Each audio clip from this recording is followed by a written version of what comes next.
Mid-Term Parliamentary Debate, hosted by the Sint Maarten Youth Parliament and IslandGalTing. I am Jeremiah Richardson, President of the Sint Maarten Youth Parliament. This event was created so we can hear from our elected officials before the election season and have conversations around the developments in the country within the last 2 years. Our moderator for this evening is Camila Gomes, Creative Director of IslandGalTing and former President of the Sint Maarten Youth Parliament. Before I hand over the virtual podium to her, I want you to remember this quote from Martin Luther King Jr. One of the great liabilities of history is that all too many people fail to remain awake through great periods of social change. Every society has its protectors of status quo and its fraternites of the indifferent who are notorious for sleeping through revolutions. Today, our very survival depends on our ability to stay awake, to adjust to new ideas, to remain vigilant, and to face the challenge of change.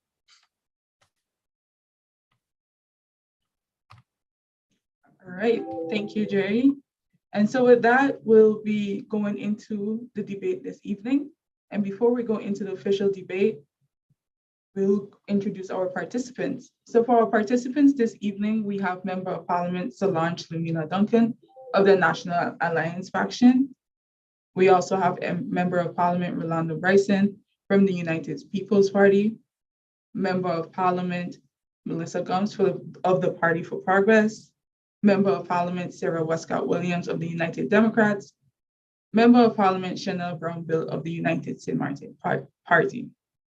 These members of Parliament will be answering a series of questions for the first half of their parliamentary term. I ask all the audience to share their thoughts and reactions to the answers via the comment section, thoughtfully and respectfully as well. And I will now go over the rules and the procedures for the debate this evening. So the moderator, which is myself, will state the question to the participants and the audience. The questions will be repeated for the participants. Each participant will have 3 minutes to answer the questions. The timer will indicate how much time there is left with their virtual backgrounds. Green is to start answering the question. Yellow is to show the speaker that they have 1 minute left, and red to show that when time is up. The timer will give the speaker an extra 30 seconds before stopping them. At the 3:30 mark, the Zoom coordinator will mute the speaker's microphone. After the answering portion, participants will have the opportunity to rebut. To enter the rebuttal section, participants must raise their hand and be recognized by the moderator and Zoom coordinator. Participants will have 1 minute to rebut. The timer will indicate how much time there is left with their virtual backgrounds. Green is to start answering, yellow to show the speaker has 30 seconds left, red to show them when time is up. The timer will give the speaker an extra 15 minutes before stopping them. At the 1 minute 15 mark, the Zoom coordinator will mute the speaker's microphone. So with that being said, we're going to go into our questions for this evening. As mentioned earlier, the order we'll be going in, we'll be starting off with MP Duncan, then MP Bryson, MP Gomes, MP Westcott, and then MP Brown-Bill. So for our first question this evening, we constantly hear complaints on how we lack capacity despite having a high amount of young professionals from the country. How can we address the issue of capacity and create a positive environment to encourage these young professionals to return to Sint Maarten?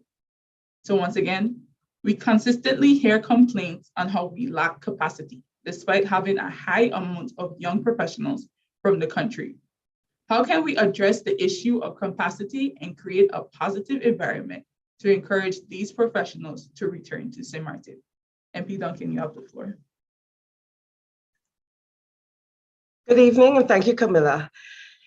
In 2006, I moved back to Sint Maarten after living in the United States with a bachelor's degree in business and a dream to be marketing manager of the airport.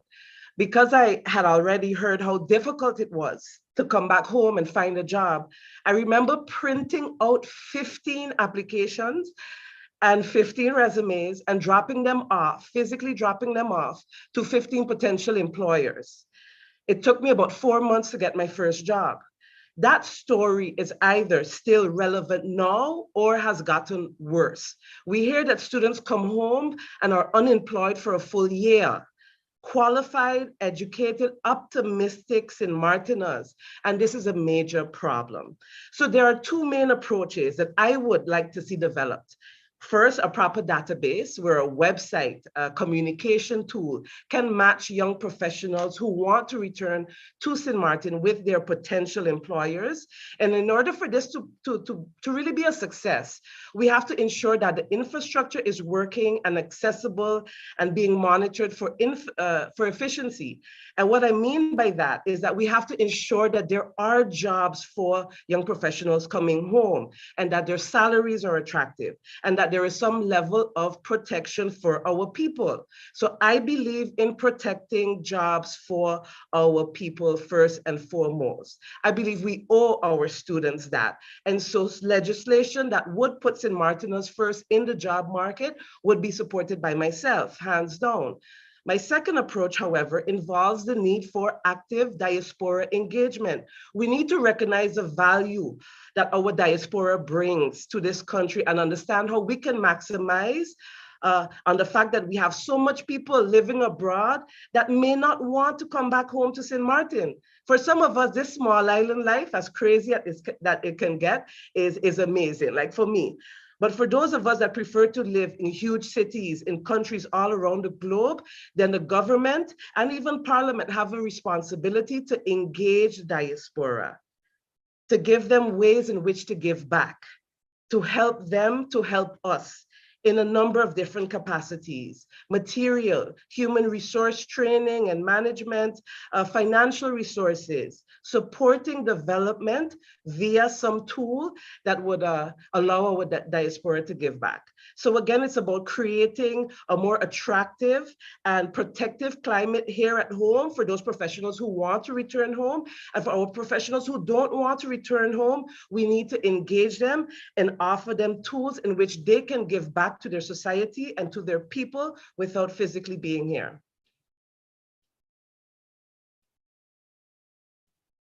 Thank you, MP Duncan. MP Bryson, you now have the floor. Thank you. And to not repeat, I think Ludmila so eloquently kind of put what the situation is and what every returning student, myself included a few years ago, has faced. In addition to, let's say, getting a database and getting in touch with, well, what our students are studying and how can we connect them to Sint Maarten, I think we need to really look at tangible incentives. And one of those incentives that we have looked at, and we've actually shared this incentive with the Teen Times group for their feedback, is a graduate Head Start tax law. What this means is a lot of students, even when they do get the opportunity to come, or they look in the newspaper and they see the salary range, they are forced to compare, wait a minute, I'm going to go back to Sint Maarten to earn, let's say, maybe $2,000 gross per month for a mid-level job, compared to 2,500 euros a month in the Netherlands or $3,000 a month in the US for an entry-level job. At a certain point, the financial incentives makes it so difficult for somebody to choose to come to Sint Maarten, and a big part of that has to do with the wage taxes. I believe if we have opportunities to actually exempt our returning students for the majority of their wage tax, we then can create, without burdening the employer, we actually create a bigger incentive where these returning students are pocketing significantly more in order to come to Sint Maarten. Because let's be very real, we don't want our students to feel like they need to come back here and there's no financial incentive to do so. You have student loans you need to pay, you have realities that you have to deal with, and cost of living, we know, isn't easy in Sint Maarten. So I think that's one of the things that we have to look at. And the second thing is there needs to be a direct correlation, and it needs to be systematic, between labor permits that are issued and students that are studying abroad. If we know, for example, the airport is currently going to start construction, we know there's a hotel coming to do construction there, we already have an idea of how many work permits we're going to have to be given out within the next 2 to 3 years. That information should be used to recruit the people that we have abroad, because even if they're only 2 years out from graduating, A lot of these projects, 3-4 years into the projects is when you actually need these functions. If, for example, Indigo Bay Resort that's being built is going to be ending construction by 2025, that means by 2025, you know, you're going to need hotel managers, restaurant managers, you're going to need accountants, IT professionals. So we need to connect the labor market to the potential labor market to our students that are abroad.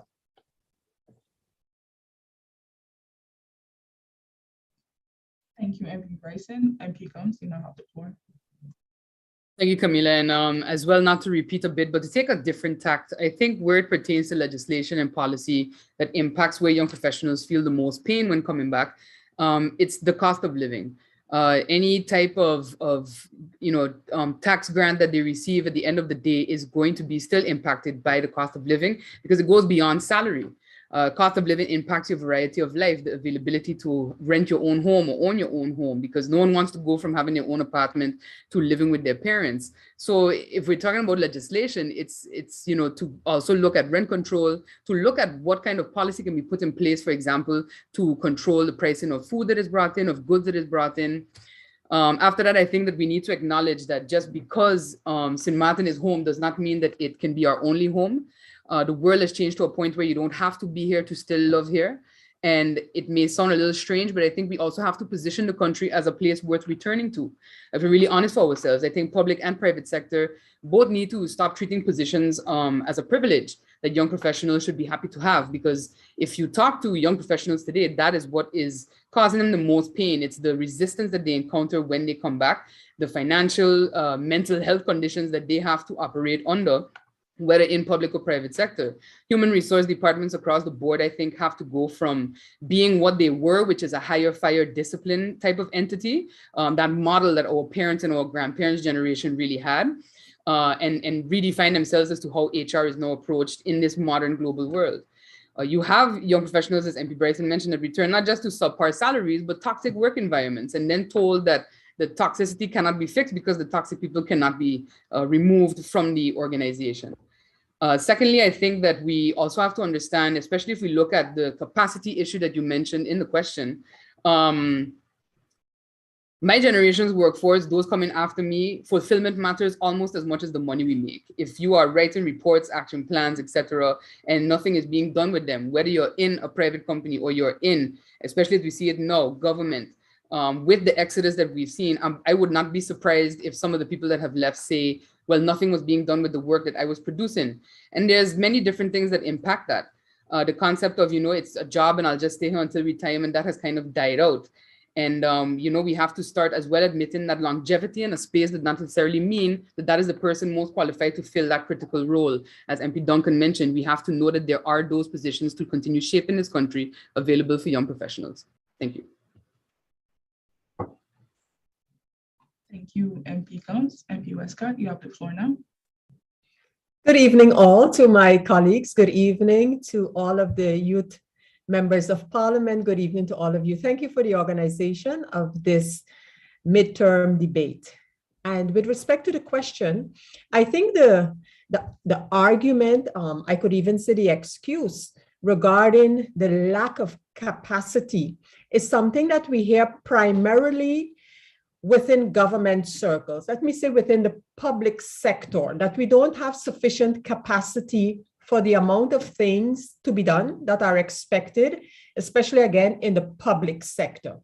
And I think that what many of my colleagues mentioned has a lot to do with that. One, the pay in the public sector compared to, for example, the private sector, not only here locally, but also where many of our young professionals would be and have been coming from. Then we have the issue of young people not being able, young returning St. Martiners or locals, not being able to get a job. There you often hear the argument, you are overqualified. These things have been said and are still being said for a very long time. And the question is, what is the reality of our labor market where our young professionals are concerned at this time? That has never really been brought fully into picture. several initiatives over the years regarding linking employers on St. Maarten with our students who are finishing their studies have been undertaken, not only by government departments, but also by other organizations. And it has yielded some fruit in some cases, but a more structural approach is what is needed in terms of the objective of getting back as many local professionals as we can. And on the other hand, making sure that we can offer them the attractive incentives that we know would have them come back to St. Maarten. In my opinion, there's always that little part in the hearts of young professionals, young local professionals, which money can't buy. But of course, once you're on St. Maarten, you're faced with the reality, like my colleague said, of the high cost of living, of, you know, everything that comes with living on a small island. However, I believe many of the approaches that have been mentioned can now be facilitated by technology, staying in touch with, you know, making sure that there is a connection, that there is a linkage.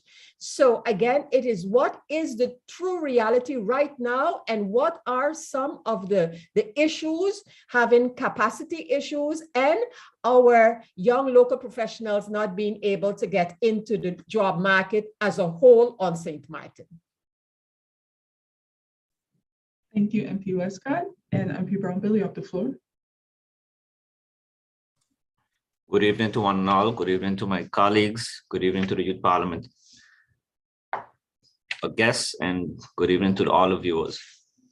My take on the whole capacity, the lack of capacity, is that I think we should have had like a system where we scout. Something like a sports, like how they scout for players. We should have a system where we should scout our graduates so we know when they come back. We have like a database, so where we know when they come back, we can scout them and have them prepped already from beforehand that these jobs need to be filled, and we should embrace that and make sure our local people get to fill those jobs just coming out of school.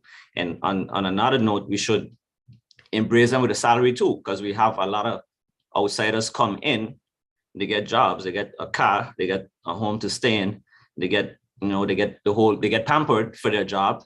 Not saying they shouldn't, because that's their expertise, but we as locals should do that for us also. Put them in positions where they feel like their job is worth something. They know they're contributing.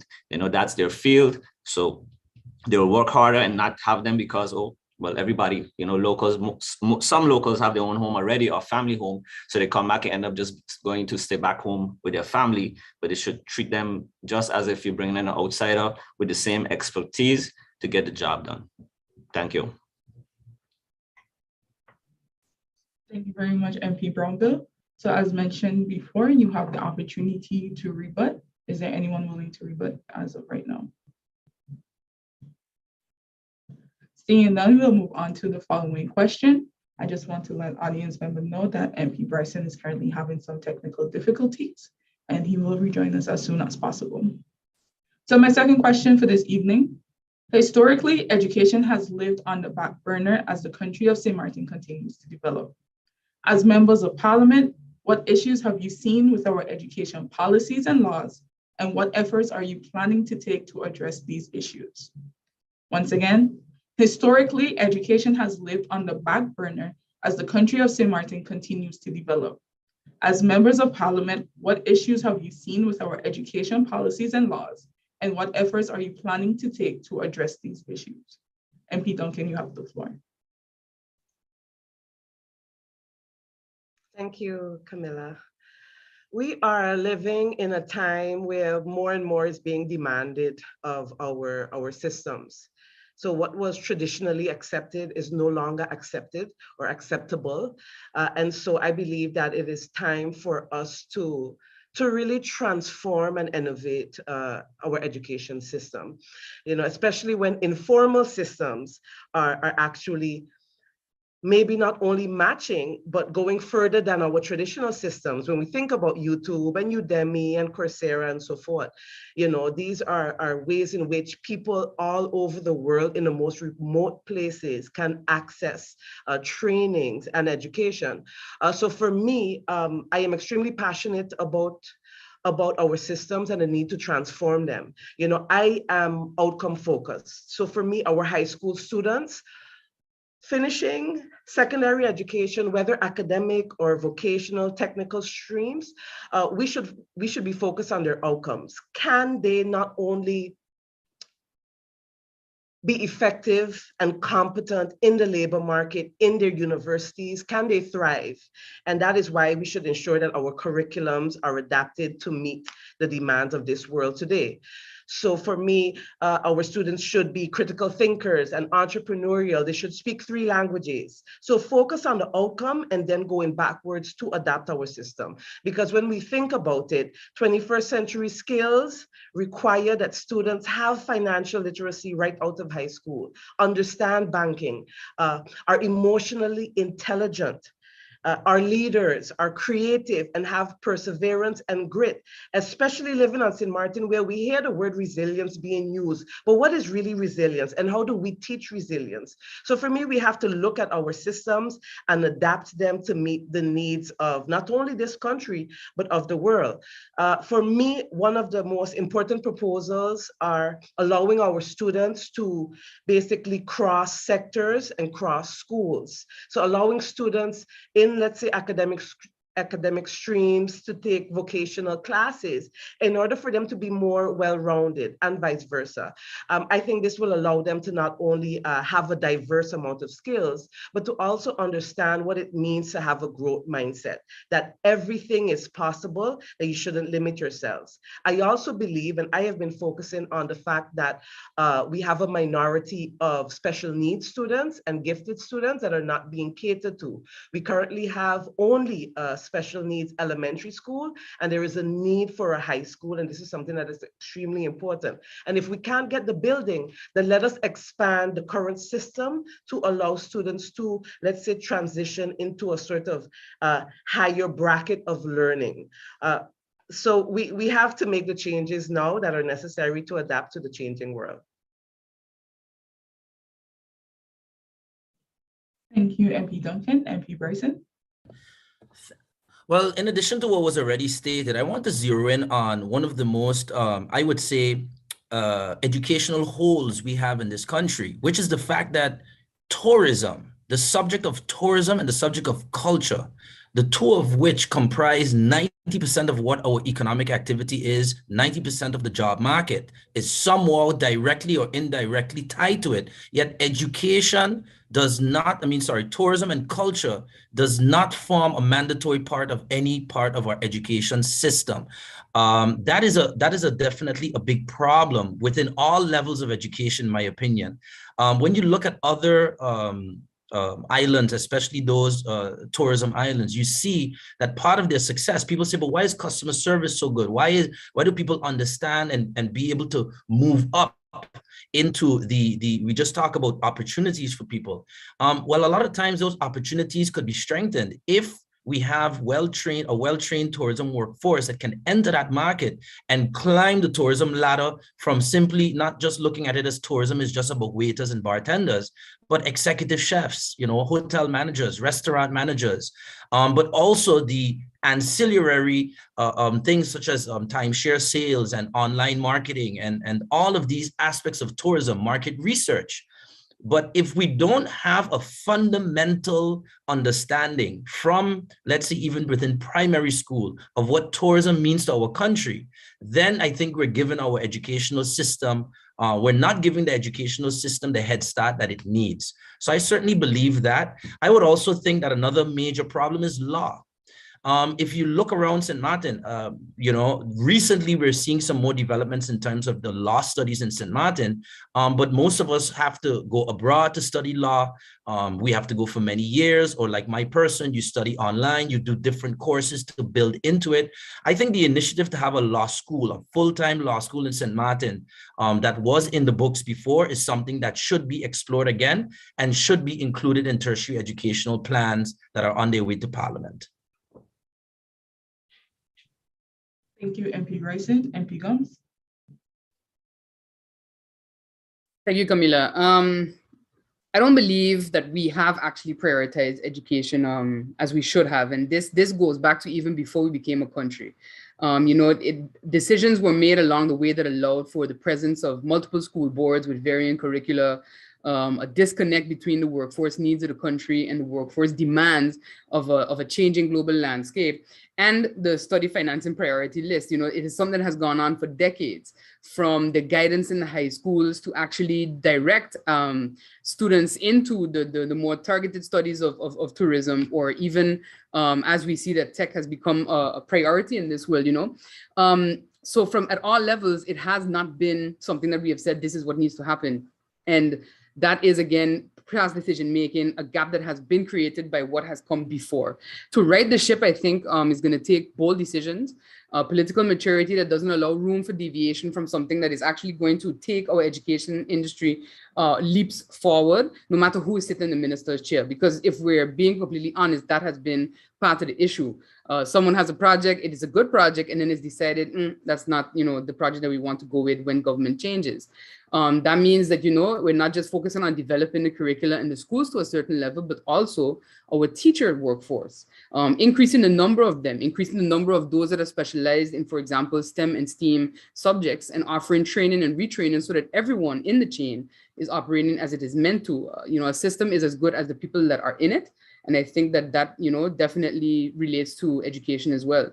And there's something else I think that not many people think about, but when we talk about expanding our education system, it goes beyond the Ministry of Education itself. I think government has to start acting more as facilitator than as executor of certain projects when it comes to our educational landscape. That may be with regards to tech projects in the community that are existing and other such initiatives. I think that when government becomes sort of the partner of those initiatives, that they will actually go a much longer way in filling in the gaps that we have in the more formal education system. Thank you.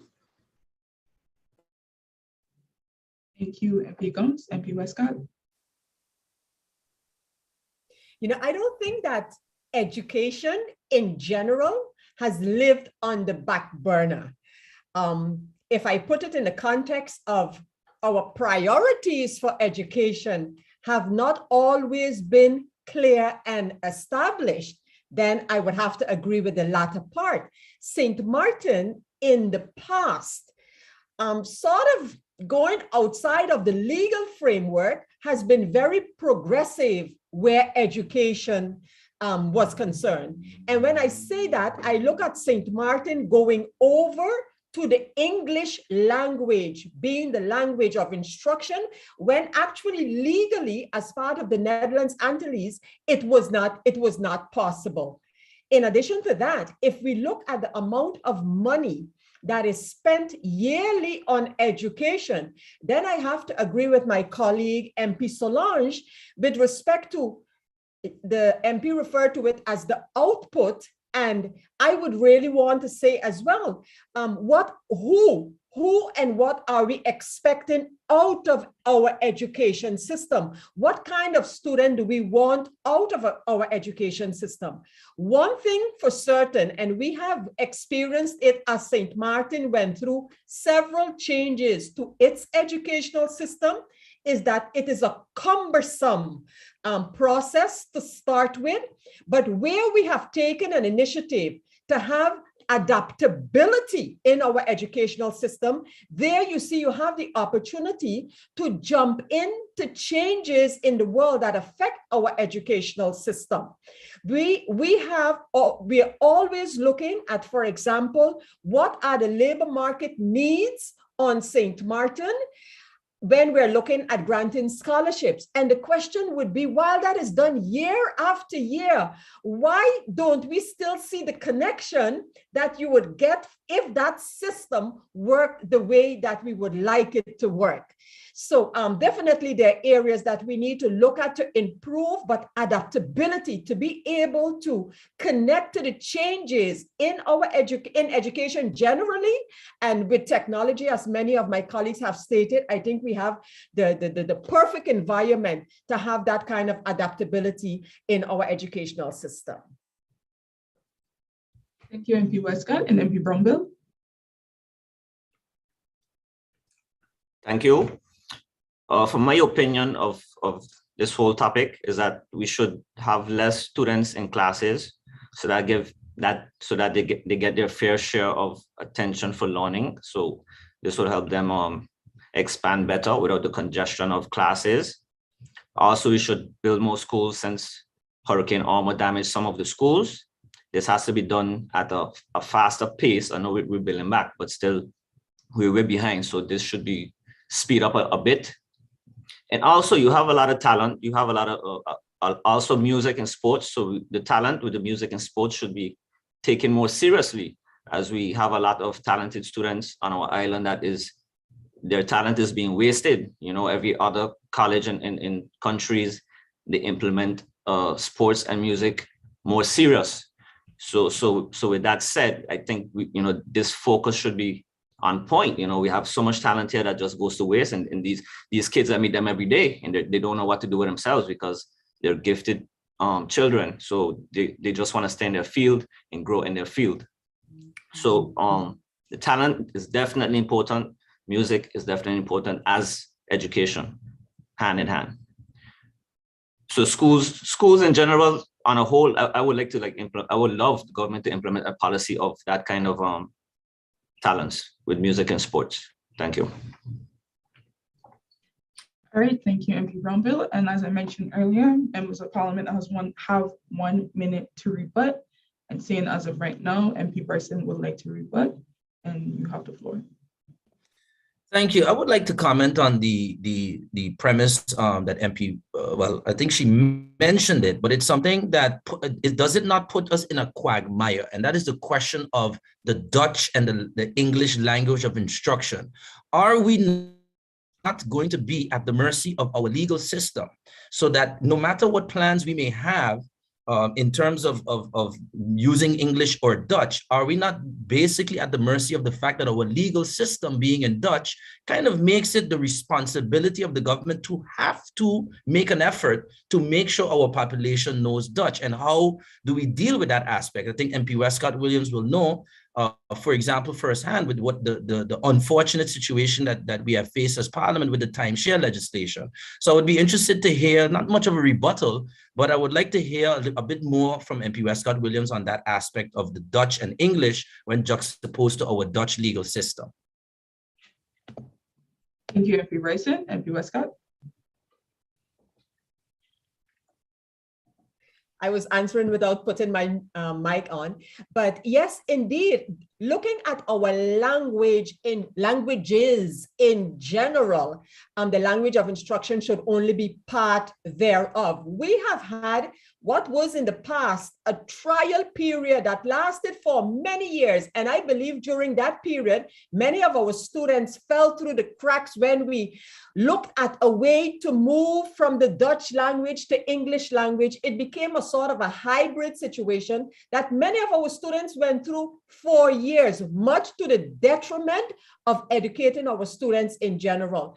It is for these types of reasons that I, with the support of many others in Parliament on more than one occasion, has lobbied for the English language to get a prominent position amongst the two official languages, which are the Dutch and the English.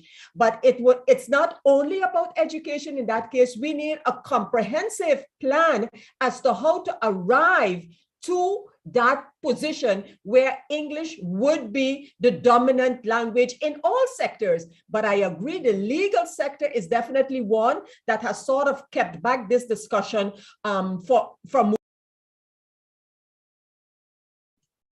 Thank you, MP Westcott. Is there anyone else that's willing to rebuttal at this moment? Okay, seeing none, I just want to remind the audience that you also have the option to ask questions yourself, so please do such. Moving on to question number 3. As we continue the tough conversation on understanding the identity of a Sint Maartener, do you believe we should add more resources for improving, teaching, and showcasing our various cultures? If yes, how? If no, why not? Once again, as we continue the tough conversation on understanding the identity of a Sint Maartener, do you believe we should add more resources for improving, teaching, and showcasing our various cultures? If yes, how? If no, why not? MP Duncan, you have the floor. Thank you, Camilla. The identity debate for me is not as complex as we make it out to be. In fact, I have been working on a position paper on what I call the 3 Bs for quite some time, and I will publish it soon, and I look forward to everyone's feedback, because for me, until we present a definition that is clear, but also inclusive about who a Sint Maartener is, we will continue to go in circles. One of our biggest issues with this is the fact that we do not have a Sint Maarten nationality, right? We carry Dutch passports, but we are Sint Maarteners. And we struggle with this sort of, I don't know if it's a duality or a complex, but I know that it needs to, or the debate needs to end sometime. I will say this, however, that we should be proud to be multicultural, right? A multicultural society, which I believe is actually a sort of beacon of hope for the world, because we see that borders are becoming, in some places, harder, but in some places they are disappearing. Globalization has forced countries around the world to change the way in which they operate and to offer citizenship to persons from abroad. And we were actually talking a little while ago about the diaspora, or at least I talked about the diaspora. So for me, identity is something that first we need to end the debate on it, but we should embrace our multiculturalism. Now, in regards to resources, right now, my focus, especially in Parliament, is to ensure that any resources that we have go to ensuring that Sint Maarten history and culture and heritage finds its rightful place in this society. And I see it as the foundation to everything. So we need to teach it effectively in our schools so that each and every person born here, born to be here, knows what our values are, our heritage and our culture. And on top of that foundation, then they can add any other culture that they need to, any ethnicity that comes along with them, And so I embrace the fact that we have, and I've always believed in hyphenation, that we have proud Haitian Sint Maarteners and Dominican Sint Maarteners and French Sint Maarteners. Everyone should be allowed to express who they are because we are not just one thing. However, for me, resources need to go to ensuring that Sint Maarten culture, heritage, and history is the foundation to everything that we do, is at the core of everything that we do. And on top of that, we can embrace all of the other cultures that we see and that we feel and that we experience on this island. Thank you, MP Duncan. MP Bryson. While I anxiously await the position paper of MP Duncan, I will use a more colloquial or personal way of how I look at the situation. And I believe you either have people that are born to be in Sint Maarten, born in Sint Maarten, or born to be here. And that is a very simplistic way to look at it. But I believe in essence, when you really look at the fact that you have some people in Sint Maarten that are born here, that gives you a certain pride and status. Indeed, you always hear people talk about, I was born Sint Maarten, I born here, and so on. They say that oftentimes from a position of pride. But unfortunately, below that, we still have hundreds, if not perhaps thousands, of born Sint Maarteners who do not even have permanent residence, much less the Dutch nationality or any nationality for that matter, for the several stateless cases that we have in Sint Maarten. So I believe, first of all, we need to address our born Sint Maarteners and ensure that it is clear that every born Sint Maartener has the right to permanent residence in Sint Maarten. I think that's a first important step to create the attachment and the distinction of what it means to be born here. Secondly to that, I think it's also important to pay attention to those that are born to be here. And people say, yeah, but how do you measure that? How do you know who is born to be here? Well, of course, putting the let's say, subjective ways of measuring that aside, I mean, you have the people's contributions with taxes, education, volunteerism, membership of organizations, how long they have been on the island. There are various other factors that can come together for us to really measure the people that are born to be here. And I think that is the key mix that makes Sint Maarten special. My mother is Colombian. My father was born in Aruba, but lived all his life in Sint Maarten. I'm sure that if you have to question all of the different members of parliament, the staff of parliament, or even the youth parliament members, you'll find all of those interesting mixes here within our staff, within the parliament itself. And all of us have ways of contributing to making Sint Maarten better. So to me, it's about making sure all of those mixes that we have here are within their heart, as much as possible, giving a positive contribution to Sint Maarten, because our food, our culture, our popularity internationally and locally has a lot to do with that mix. And I don't believe we should lose that either. Thank you, MP Bryson. MP Gumbs. Thank you, Camila. You know, this was an interesting question to consider, partly because many people, if you would ask them, actually do not know what defines culture, what its actual definition is then. You know, it's a blanket term that is used for the customs, social behavior, and ideals of a society and its people. So it's influenced by the people that call that society home. And with that in mind, we haven't been a melting pot for much of our existence, as MP Bryson pointed out. Our identity is largely one of multiculturalism. And over the decades, the customs and social behaviors that we have here have been filtered through the lens of those that have consistently immigrated here, made it their home. And that includes Sint Maarteners who have left to return home. You know, if you think about the outflow of Sint Maarteners to places like Curacao, Aruba, the Dominican Republic, when work here was at an all-time low in terms of availability, and we needed to put food on the table, you know, they left to return, but they brought back pieces and elements of those places' cultures, which then influenced and kind of shifted our own culture in a certain direction.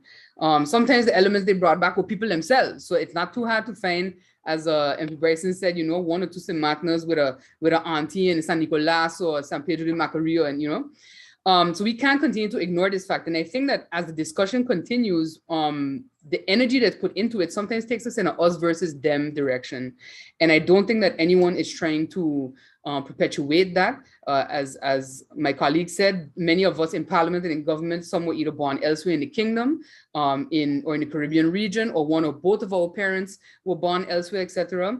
So to shed that unfortunate cloud that surrounds that topic, I would support resources being put into strengthening those areas of our culture that we can clearly identify, keeping in mind the multicultural influences that have shaped us as a society over the decades and indeed continues to shape us, teach that to those who are already here and those aiming to be here, and showcasing that to the world and our visitors, you know, because culture is something that does shift over time, but that sense of identity can still be defined and cultivated using, of course, the influences that come along as the world continues to expand.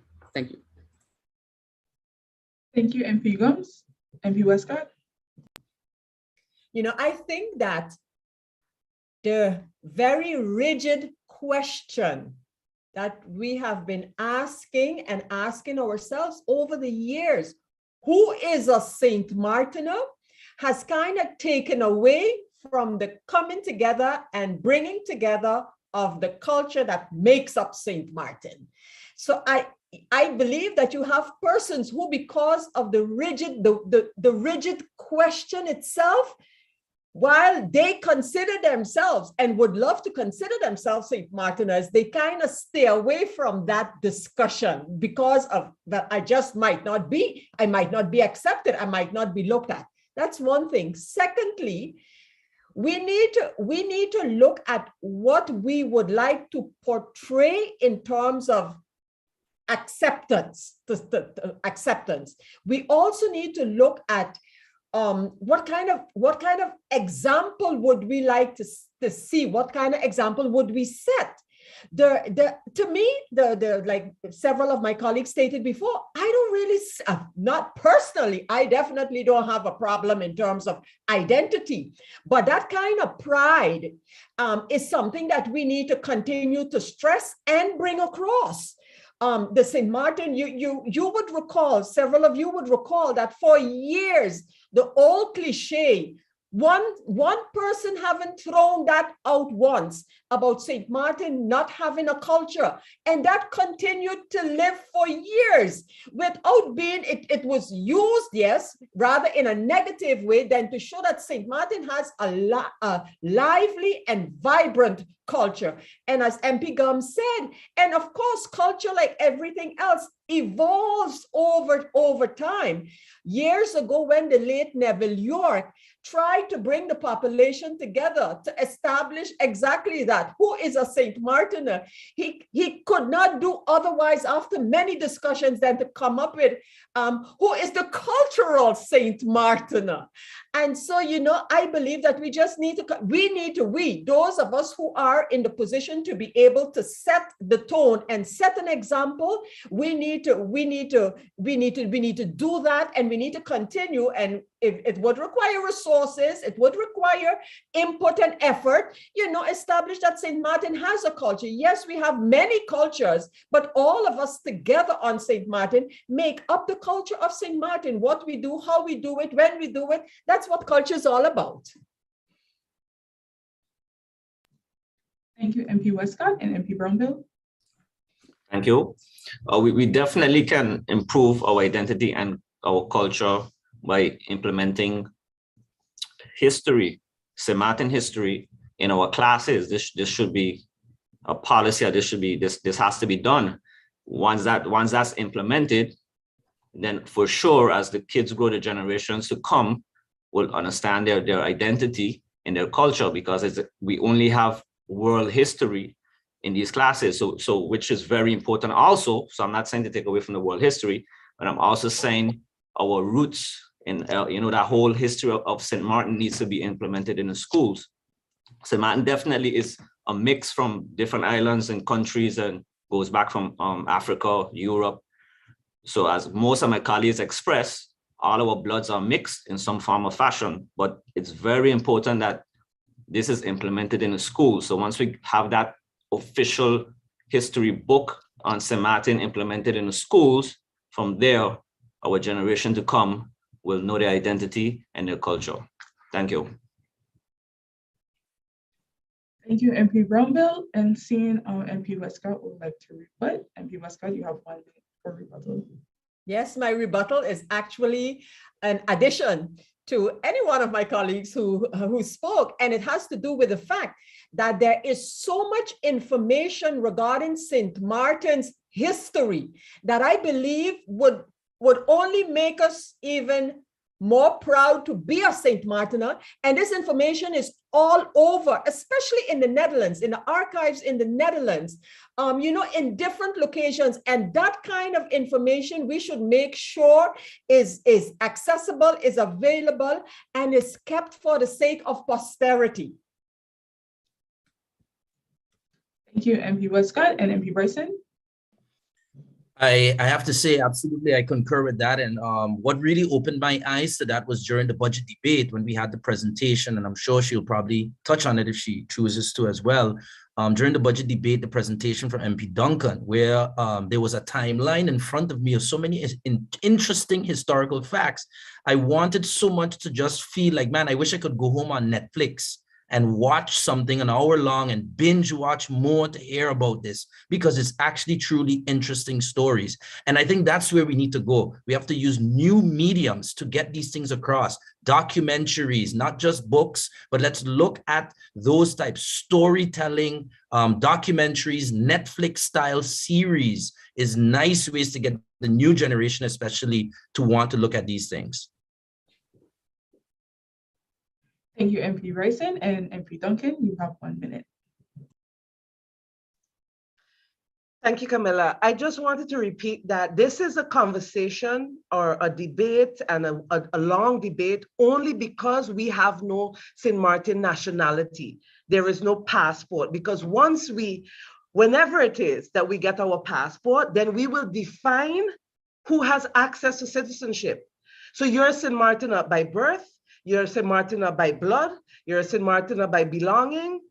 We will get to define what a St. Maartener is once we can say that there is a Sint Maarten nationality. And that's our issue here. And that's why this debate might continue. I hope it ends one of these days. Thank you. Thank you, MP Duncan. Also, MP Guns, you have the floor as well.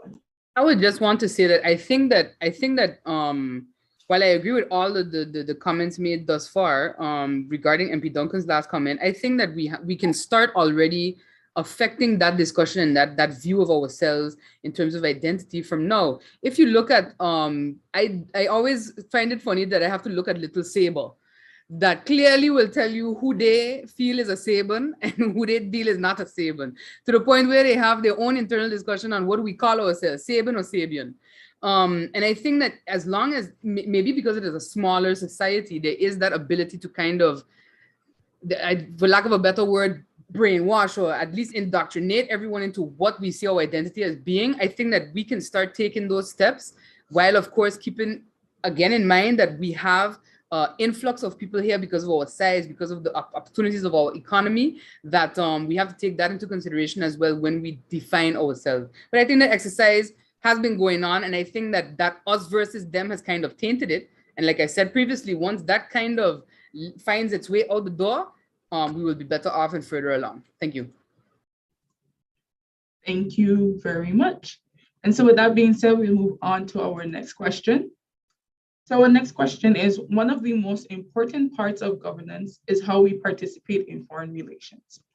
As a member of parliament, do you see the importance of building connections by participating in major global partnerships, such as Parlatino, or bringing in US pre-clearance, or building more regional connections with neighboring islands and strengthening our relationships within the kingdom? I'll repeat it once more. One of the most important parts of governance is how we participate in foreign relations. As a member of parliament, do you see the importance of building connections by participating in major global partnerships, such as Parlatino and bringing US pre-clearance, or bringing more regional connections with neighboring islands and strengthening our relationships within the kingdom? MP Duncan, you have the floor. Thank you, Camilla. First and foremost, I am a regionalist. Halfway through university in Florida, I told my parents that I was actually either going to move to Trinidad or the USVI to go to a Caribbean university where I could immerse myself in Caribbean literature, engage in Caribbean politics, to understand who I was as a Caribbean woman. So regionalism is one of my core beliefs and a concept that I advocate. And I believe, for one, also too, no, 2 years ago, actually, I spoke at a rally in Anguilla, supporting and endorsing the current government, which also boasted one of the youngest female ministers of education and deputy prime minister in the region.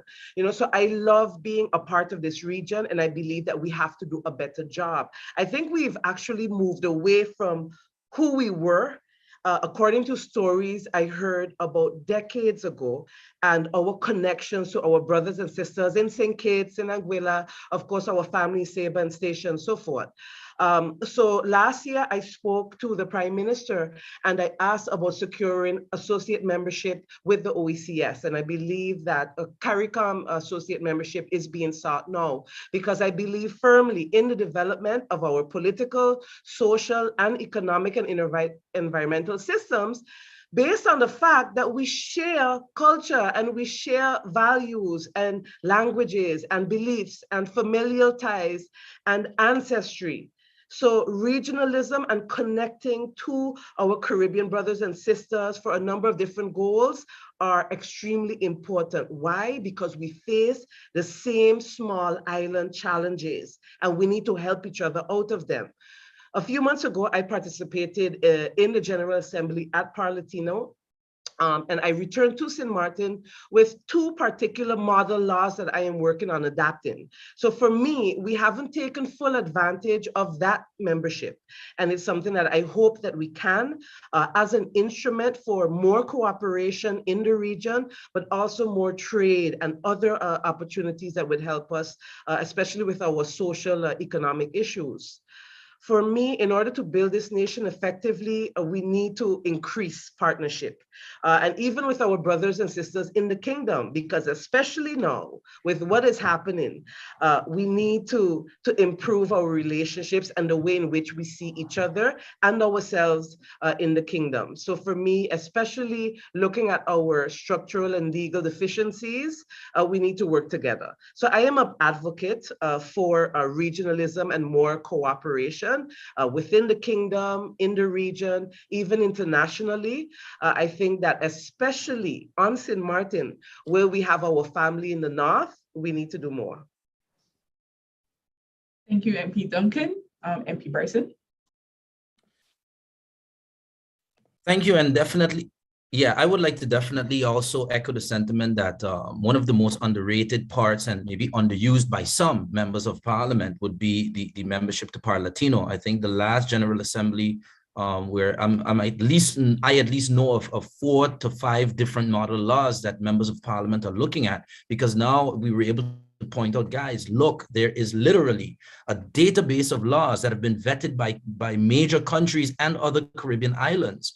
And we should take a look at this to see some of this, how it can apply to Sint Maarten. And some of this is legislation that doesn't necessarily have to be enacted by parliament. These are things that can be embedded in policy, where by means of a motion, for example, we can ask the government to adopt those policies and integrate, such as those for cybercrime, something that's a major topic now. There is a model law on cybercrime that was passed in 2019 by the Parlatino. We have similar other bodies, legislative bodies, that we should look at as well, because as a small country, we talked about capacity earlier. And if you have limited capacity, then you have to really, as much as possible, avoid reinventing the wheel. Make use of the kingdom relations, the regional relations in our legislative work. It is something I constantly do. I'm in touch whenever we're dealing with legislation or drafting initiatives. I'm constantly in touch with other members of the kingdom, with Parlatino, and even other islands within the Caribbean. Because it makes our job more efficient. And that is how we need to function.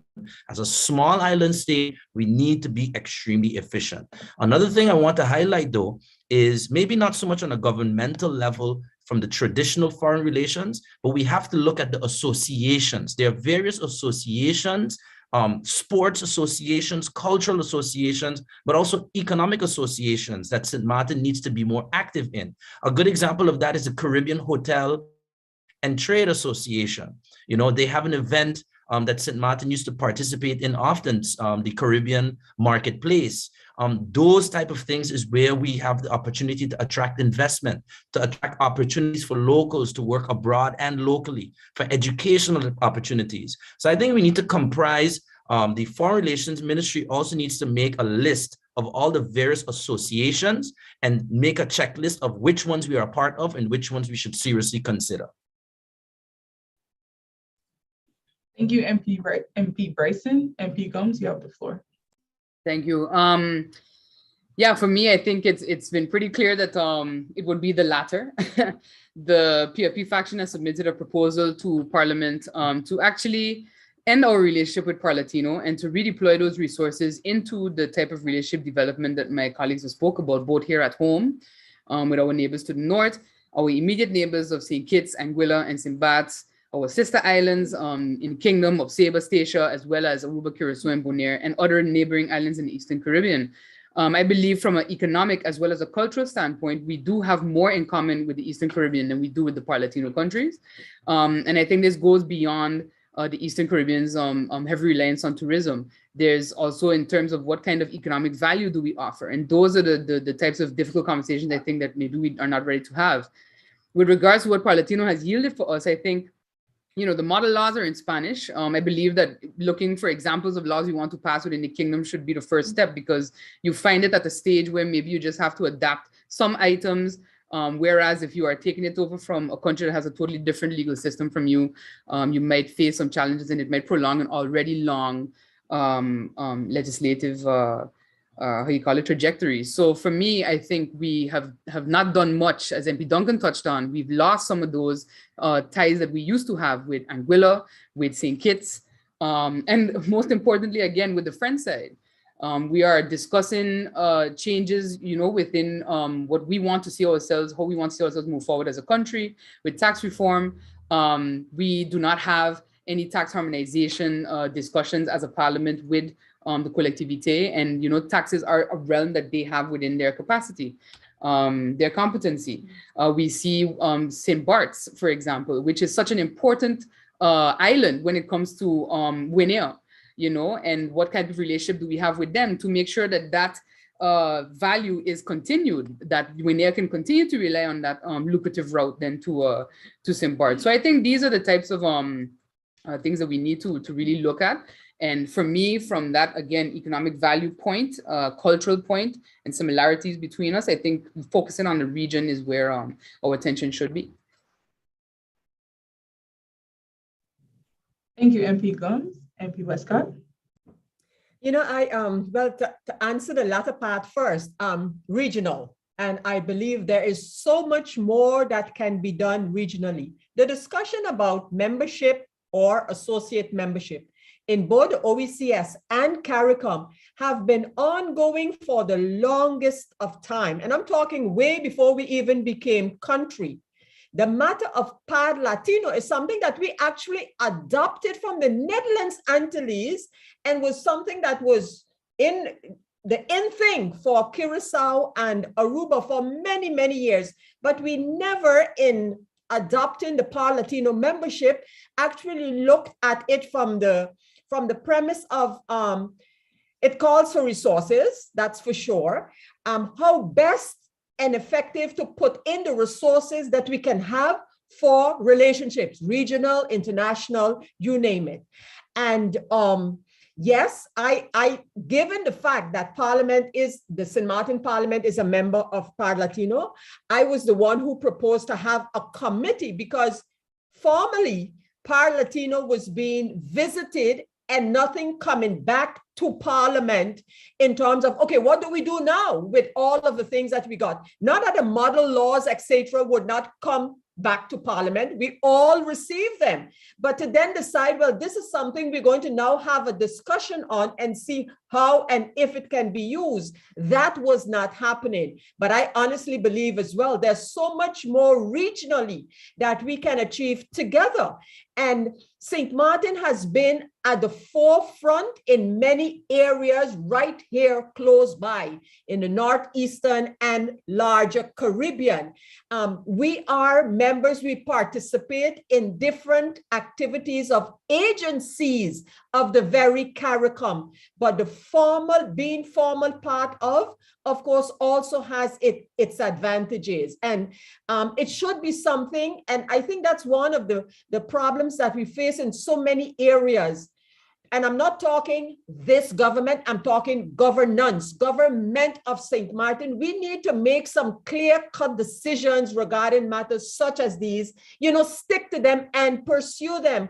Others, since we started the discussion about becoming a member of OECS and or CARICOM, associate or otherwise, have become associate members. And we have the discussion, you have those who are lobbying for it, then it goes into a lull, and then we run behind. And that's what you're seeing happening here. But I definitely believe the few resources that we have, let us for external relationships, let us use them as effective and efficient as we can.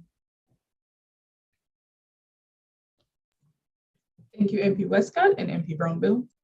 Thank you. I feel like I think that global partnerships are very important. This is the way that countries can learn from each other and take what works best and implement it for Sint Maarten and use these applications for our own country. This will enhance our self-growth and our future. This goes not only for production, but also for software use that best can work, that we can take from another country that best works in different areas of our economy. And also the different imports and exports are the way the way these countries carry out their fair share of the economy. Plus, when it comes to like the health systems also and the medications, we can also learn so much from them in terms of getting cost-cutting measures when it comes to importing our medication, or maybe find a way to produce medication here with the different various of plants or ingredients of what it takes to produce them. Because I myself, as a member of the Palatino, have learned these countries, and I've learned a lot from these countries, and which we can take a lot from them because they're bigger countries and they produce bigger, and they have ways of sharing their information to get a better result. We can learn so much from them and bring all of this back to St. Maarten. Thank you.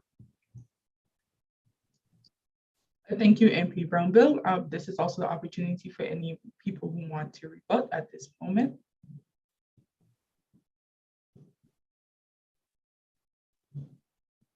All right, seeing no rebuttal, we'll move on. Moving on to question 5. Question 5, within this term, there have been numerous conversations around the interpretation of the Constitution and the Kingdom Charter. As a member of Parliament, how do you view these legal documents, and how do they influence your policy decisions? Once again, within this term, there have been numerous conversations around the interpretation of the Constitution and the Kingdom Charter. As a member of Parliament, how do you view these legal documents, and how do they influence your policy decisions? MP Duncan, you have the floor. Thank you, Camilla. The Constitution is such an important document. It sets out the rights of our people. Those principles that our nation have been founded upon, they're paramount to the work that we as parliamentarians do. For me personally, I look at specific articles, let's say in the letters that I write to ministers, asking them questions, or the motions that I've presented, Article 18. It shall be the government's constant concern to protect children. I'm not quoting directly. To protect children and young people, and to promote their right to education and welfare and cultural development. This is a constitutional right. And so for me, it is important that we remember what is in the Constitution, and as MPs, we always hold it close to the work that we do. So it is not a privilege, it is a right. I do believe, however, that the Constitution, our Constitution, is underdeveloped. It was created 12 years ago. It was probably also based on the Netherlands Antilles, and maybe looking at a couple of other constitutions. I know that MP Westcott Williams will probably give us a small history lesson about it. I do believe that we need to make amendments to it. We talked about identity. I think that is something that can be added to the Constitution. I am a proponent of participatory governance. I believe that as a people, especially a small society, our people should be constantly involved in decision-making. That's me. So for me, we need to create new amendments to the Constitution. Those of us that are a fan of American politics, we see that amendments to the US Constitution have come about in very serious times of extreme national importance and significance. And 12 years after becoming a country, I think it's time that we make those amendments. On the Kingdom Charter, I can say that as chair of the Constitutional Affairs and Decolonization Committee, we have planned an expert roundtable discussion on the Kingdom Charter and really dissecting it, asking experts, local, regional, and international experts to come in and really dissect the Charter, because there are democratic deficits and deficiencies that we need to fix and reform. And this is not for St. Maarten, this is for the entire kingdom. I always say that now we're living in this time where we have to look at ourselves, and what I believe we should be doing is really finding who we are as citizens in the kingdom. So we're talking St. Maarten identity, we also have to talk kingdom identity. And that document that we will have to amend is a Kingdom Charter. So for me, these documents are the foundation of our work, but there needs to be change. Thank you, MP Duncan. MP Bryson.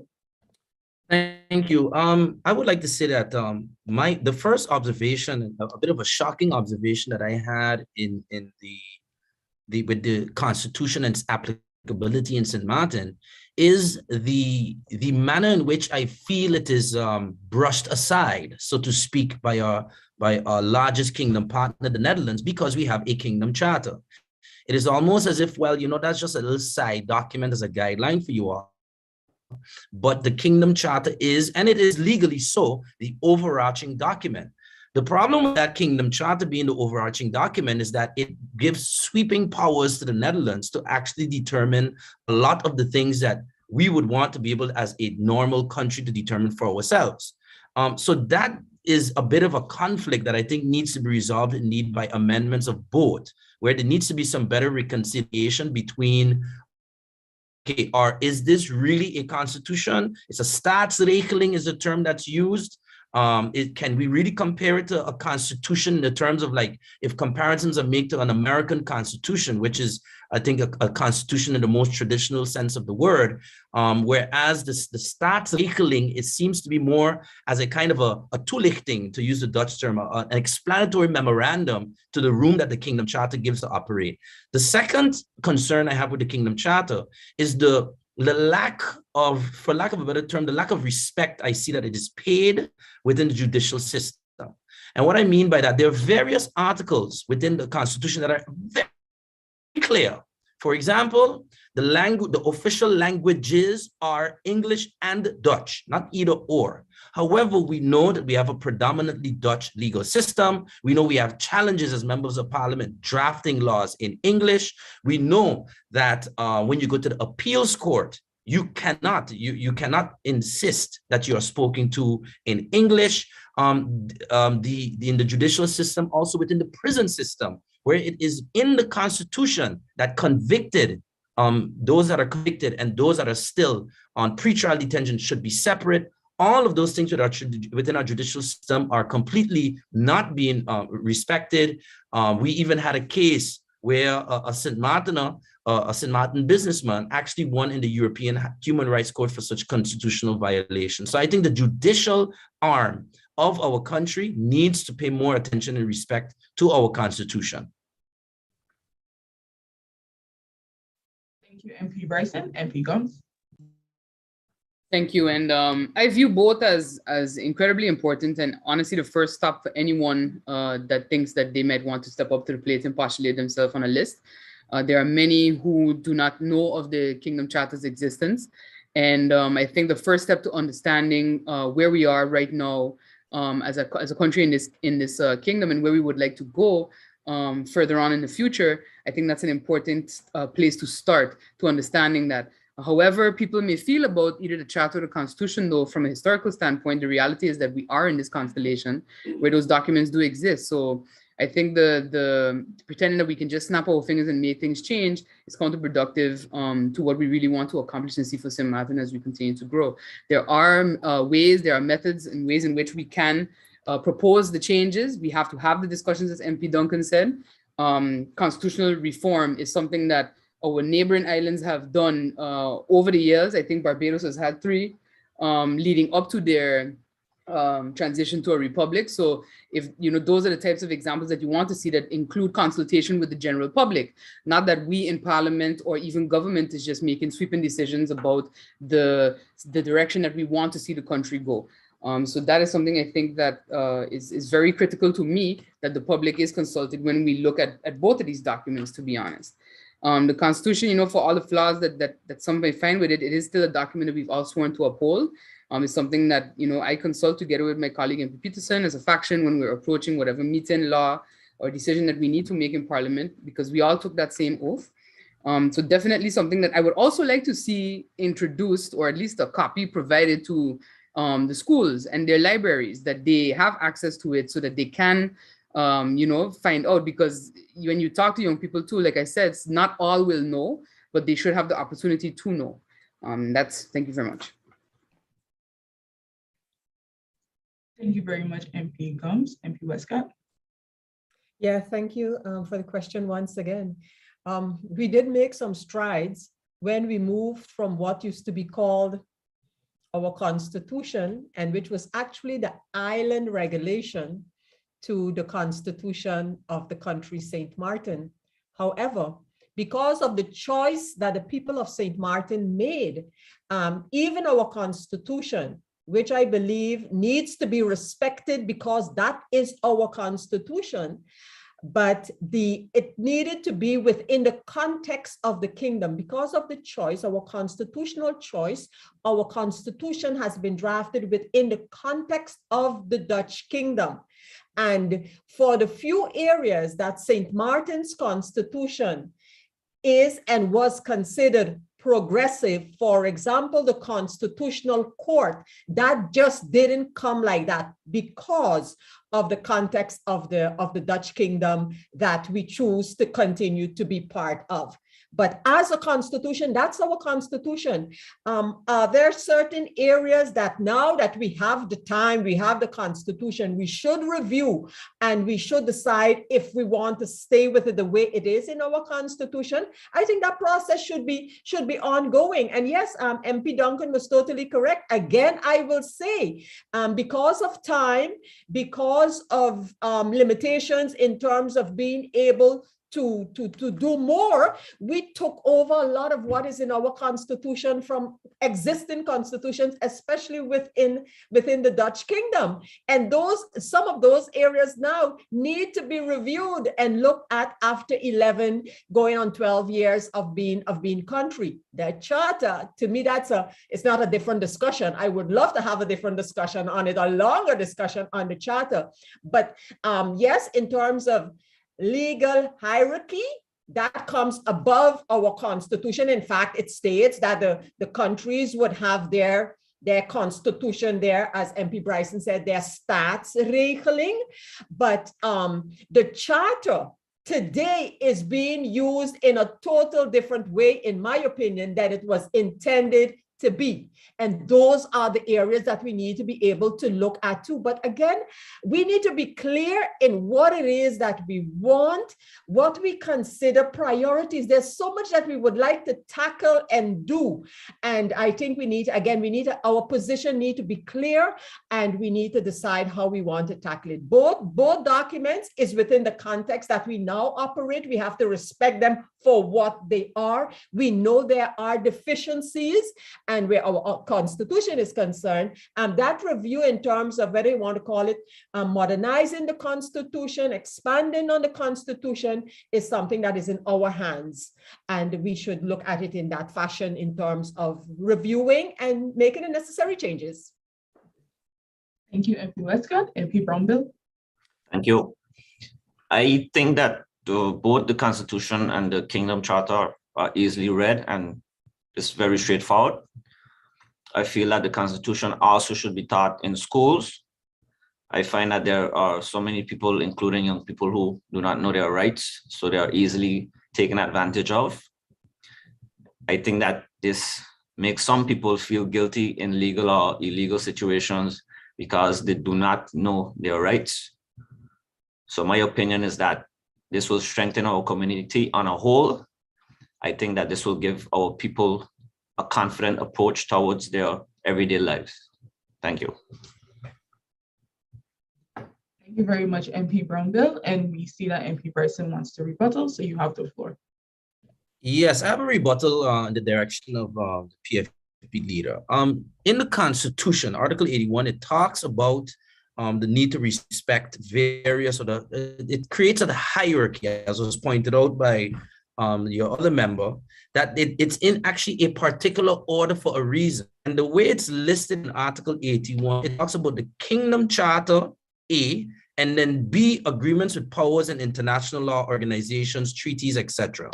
How does the MP believe we can change a constitution, let's say particularly with respect to our adherence to international law, if that might actually put the kingdom that ultimately has to approve such a change, or the larger kingdom partner, the Netherlands, at a disadvantage, so to speak, where perhaps having to abide by some of these international laws might not allow them to have certain things that they enjoy having in place, such as a CFT or a governor. I'm not saying that would be the case, but let's say some international laws are interpreted that way, such as the ILO, Human Rights Court, UN Charter.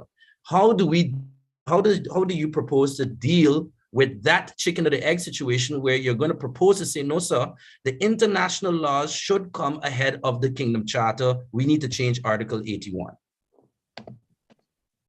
Thank you, MP Bryson. And seeing that was a question directed to MP Combs, you're able to respond at this moment. Thank you, Camila. At the end of the day, our authority to change the Constitution doesn't actually have anything to do with the hierarchy of the law itself. You know, we are the legislators, and passing laws is our responsibility as co-legislator as well to the government. The international, regarding international ratings, they don't contradict with each other. So I think that, you know, as we continue to operate within this kingdom, if the laws do not go against the charter, if they do, then I would need an example to see what MP Bryson is referring to then. If there's an international law that would go against the charter with regards to that, to his question. Thank you, MP Combs. MP Bryson, seeing we're trying to make sure things are going pretty well, I would not allow you to rebut one more time, but I do appreciate the dialogue that is happening right now. Seeing, does anyone else have any form of rebuttal? All right, seeing none, we'll move on to our next question. So question number 6. The topic of decolonization was brought to the country's forefront when the petition was filed with the UN Special Rapporteur on Racism, accusing the Netherlands of racial discrimination and violations of international rights. What are your thoughts of St. Maarten going through a thorough decolonization process? What steps need to be taken? And why do you believe at the peak of a global pandemic was the best or worst time to start this conversation? Once again, the topic of decolonization was brought to the country's forefront when the petition was filed with the UN Special Rapporteur on Racism, accusing the Netherlands of racial discrimination and violations of international rights. What are your thoughts on St. Maarten going through a thorough decolonization process? What steps need to be taken? And why do you believe at the peak of a global pandemic was the best or worst time to start this conversation? MP Duncan, you have the floor. Thank you, Camilla.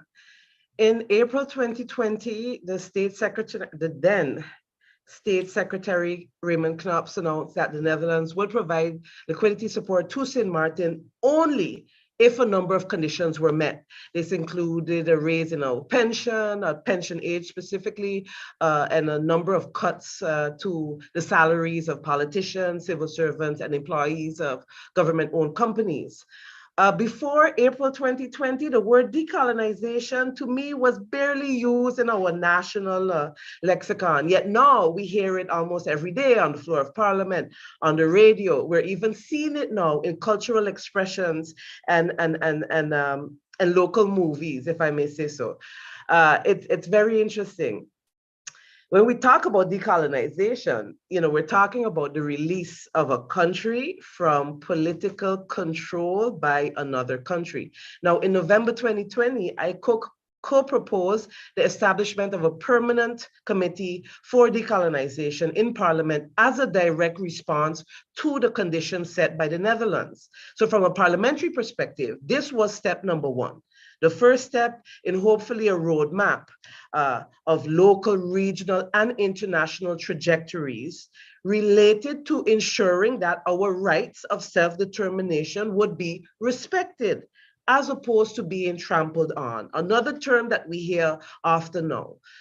So for me, the idea behind the committee was that we could have a platform, a permanent platform to have high-level discussions, to talk about research, to request investigations into what some of us believe is neo-colonialism and colonialistic behavior. Why was it a perfect time, in my opinion? Because movements start in reaction to disruptions, and the COVID pandemic offered the perfect time for both positive and negative disruption. Okay, we see the coho now. And what have many legal experts in the region mentioned that the coho is? A Dutch institution that is trampling on our autonomy as a country, our democracy, and our rights. So to me, it is a perfect time.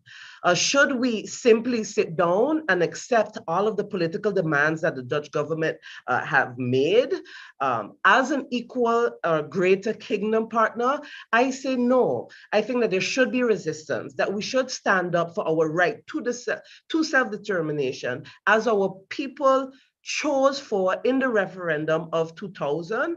And we should see this opportunity to solve our own issues in the way that we need to solve them in our context without being forced to accept certain conditions. And it's about fair treatment in the kingdom as citizens of the kingdom. Thank you, MP Duncan. MP Bryson.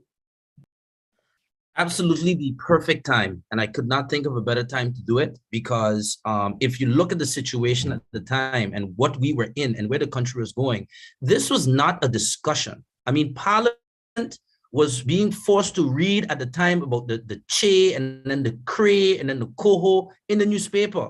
No type of documentation coming from the Netherlands telling us this, making the blatant assumption that Parliament will have to pass it or else. And even a state secretary threatening to allow a country to go into financial default simply because a petition was sent. It was clear that there was a huge disconnect as to what the proper way to deal with the islands was. And I think the petition sent a message to the Netherlands that, hey, this is not something that we're going to take. And we think these are some concerns that have been listed in publications. Not we came with, most of the sources that are cited are actually with Dutch sources. Some of the things were flawed. It was the first time such a petition was filed. And even at the time, I did say, I think that in the future, any such petition, any such interaction with foreign entities, any such requests get other countries on board, that has to be indeed done as transparently as possible, which is why I was happy after that the committee was established. And even on my proposal, I said, you know what, I would like this committee to also be the Constitutional Affairs Committee, because decolonization, what will be a major part of that? Constitutional change. And for that reason, I really said, look, guys, if you want to use the term decolonization on its own, that might not really send the message we want to send. This committee has to also be working on what we just discussed in the previous part, Article 81, Article 15, all of these different constitutional issues that form a part of the need to no longer feel like we are completely stuck where we are and not able to grow, and that when the Dutch say jump, we must say how high. I don't think that is something that we have to have as a parliament, as a country striving to be better. And I think it has worked, and we see a big difference now. We see now debt forgiveness for 18 months. We see better relations. We see 12.5% cuts about to disappear. I think we've come to a better place, but at that time, it was absolutely necessary. Thank you, MP Bryson. MP Gomes. Thank you, Camila. I think as a faction, our largest issue with the petition that was filed was the committee, the special rapporteur that it was filed with. There is a UN committee for decolonization. And I think that when the lawyer hired for this came to Parliament, he essentially admitted that, they went the route of what would grab the most attention, which I can understand. Again, as a marketing professional, you want to make sure that whatever you put out there gets attention. Needless to say, we also had an issue with the fact that, according to Article 44 of the Constitution, we cannot, as Parliament, take that step to, as in a private law sense, represent the people. That's something that rests with the Prime Minister. That's an argument that we will continue to support.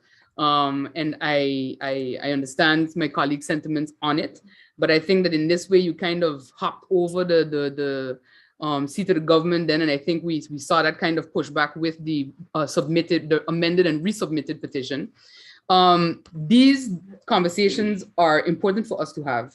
I don't think anybody is denying that, but there are steps within our kingdom and the relationship as well that we have within our constitution and the charter that we could have taken prior to taking this step.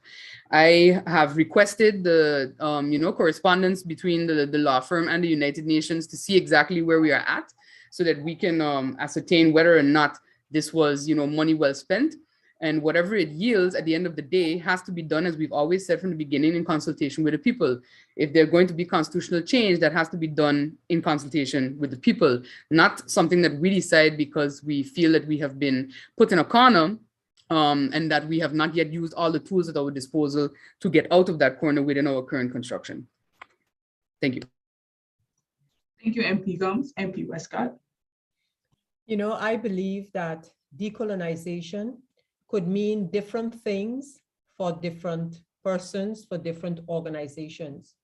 And in our particular case, I don't think that the petition that was filed, that helped our discussion. More than that, in my opinion, it muddles the discussion regarding decolonization, which in our case, as it is not clear enough. And decolonization could mean from one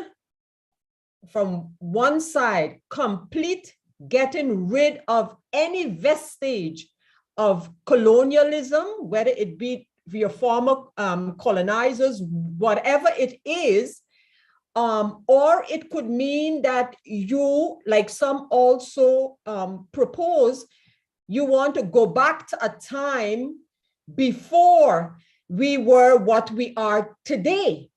And I have been saying all along, be clear in what we want, what do we understand with decolonization? And the answer is usually something to the effect of, oh, we want to change the charter. We have exercised, whether you agreed with the way it was done or the results of it, yes or no, we have exercised the right to self-determination.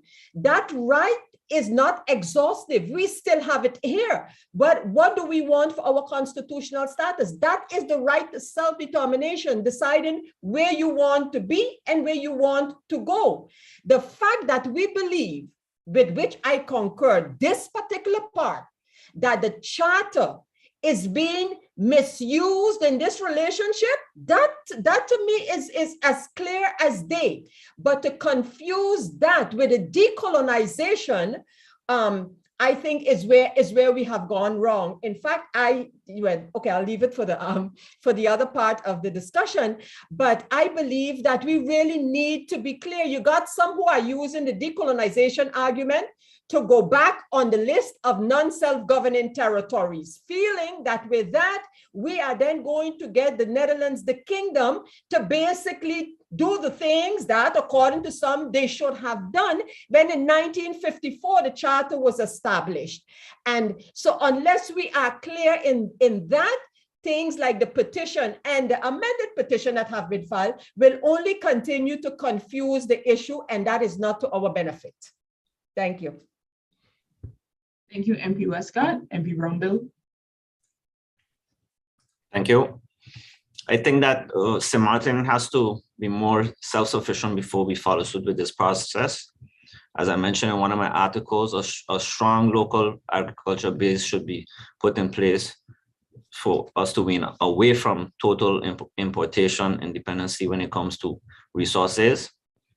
I think we should discover and add more production as factories or make deals with different factories, or, you know, for example, a Coca-Cola or, you know, a computer factory in this region that it doesn't have, so it can make sense for the economy. I find that we also would have to enhance our country security when it comes to justice, border control, and other things of that nature. I also think that the finance dependency needs to be restructured in such a way that we do not have funding shortages, which will have our country in the same deficit issues that we face right now. I also think that a lot of areas needs to be restructured in order to have an autonomous running country that can stand on its own legs and deal with our own everyday affairs. And that way we could move forward with it. Thanks. Thank you, MP Brumbill.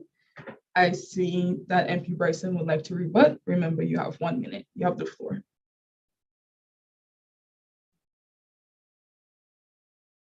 Yes, this is actually, let's say, to both the PFP and the UP faction.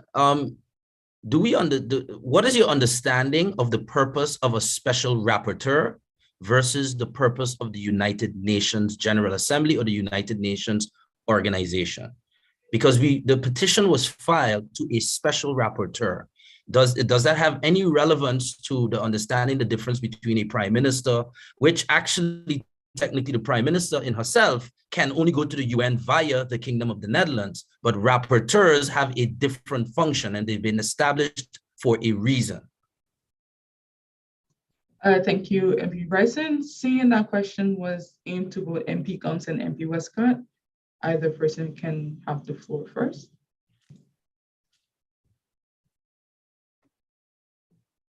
MP Westcott.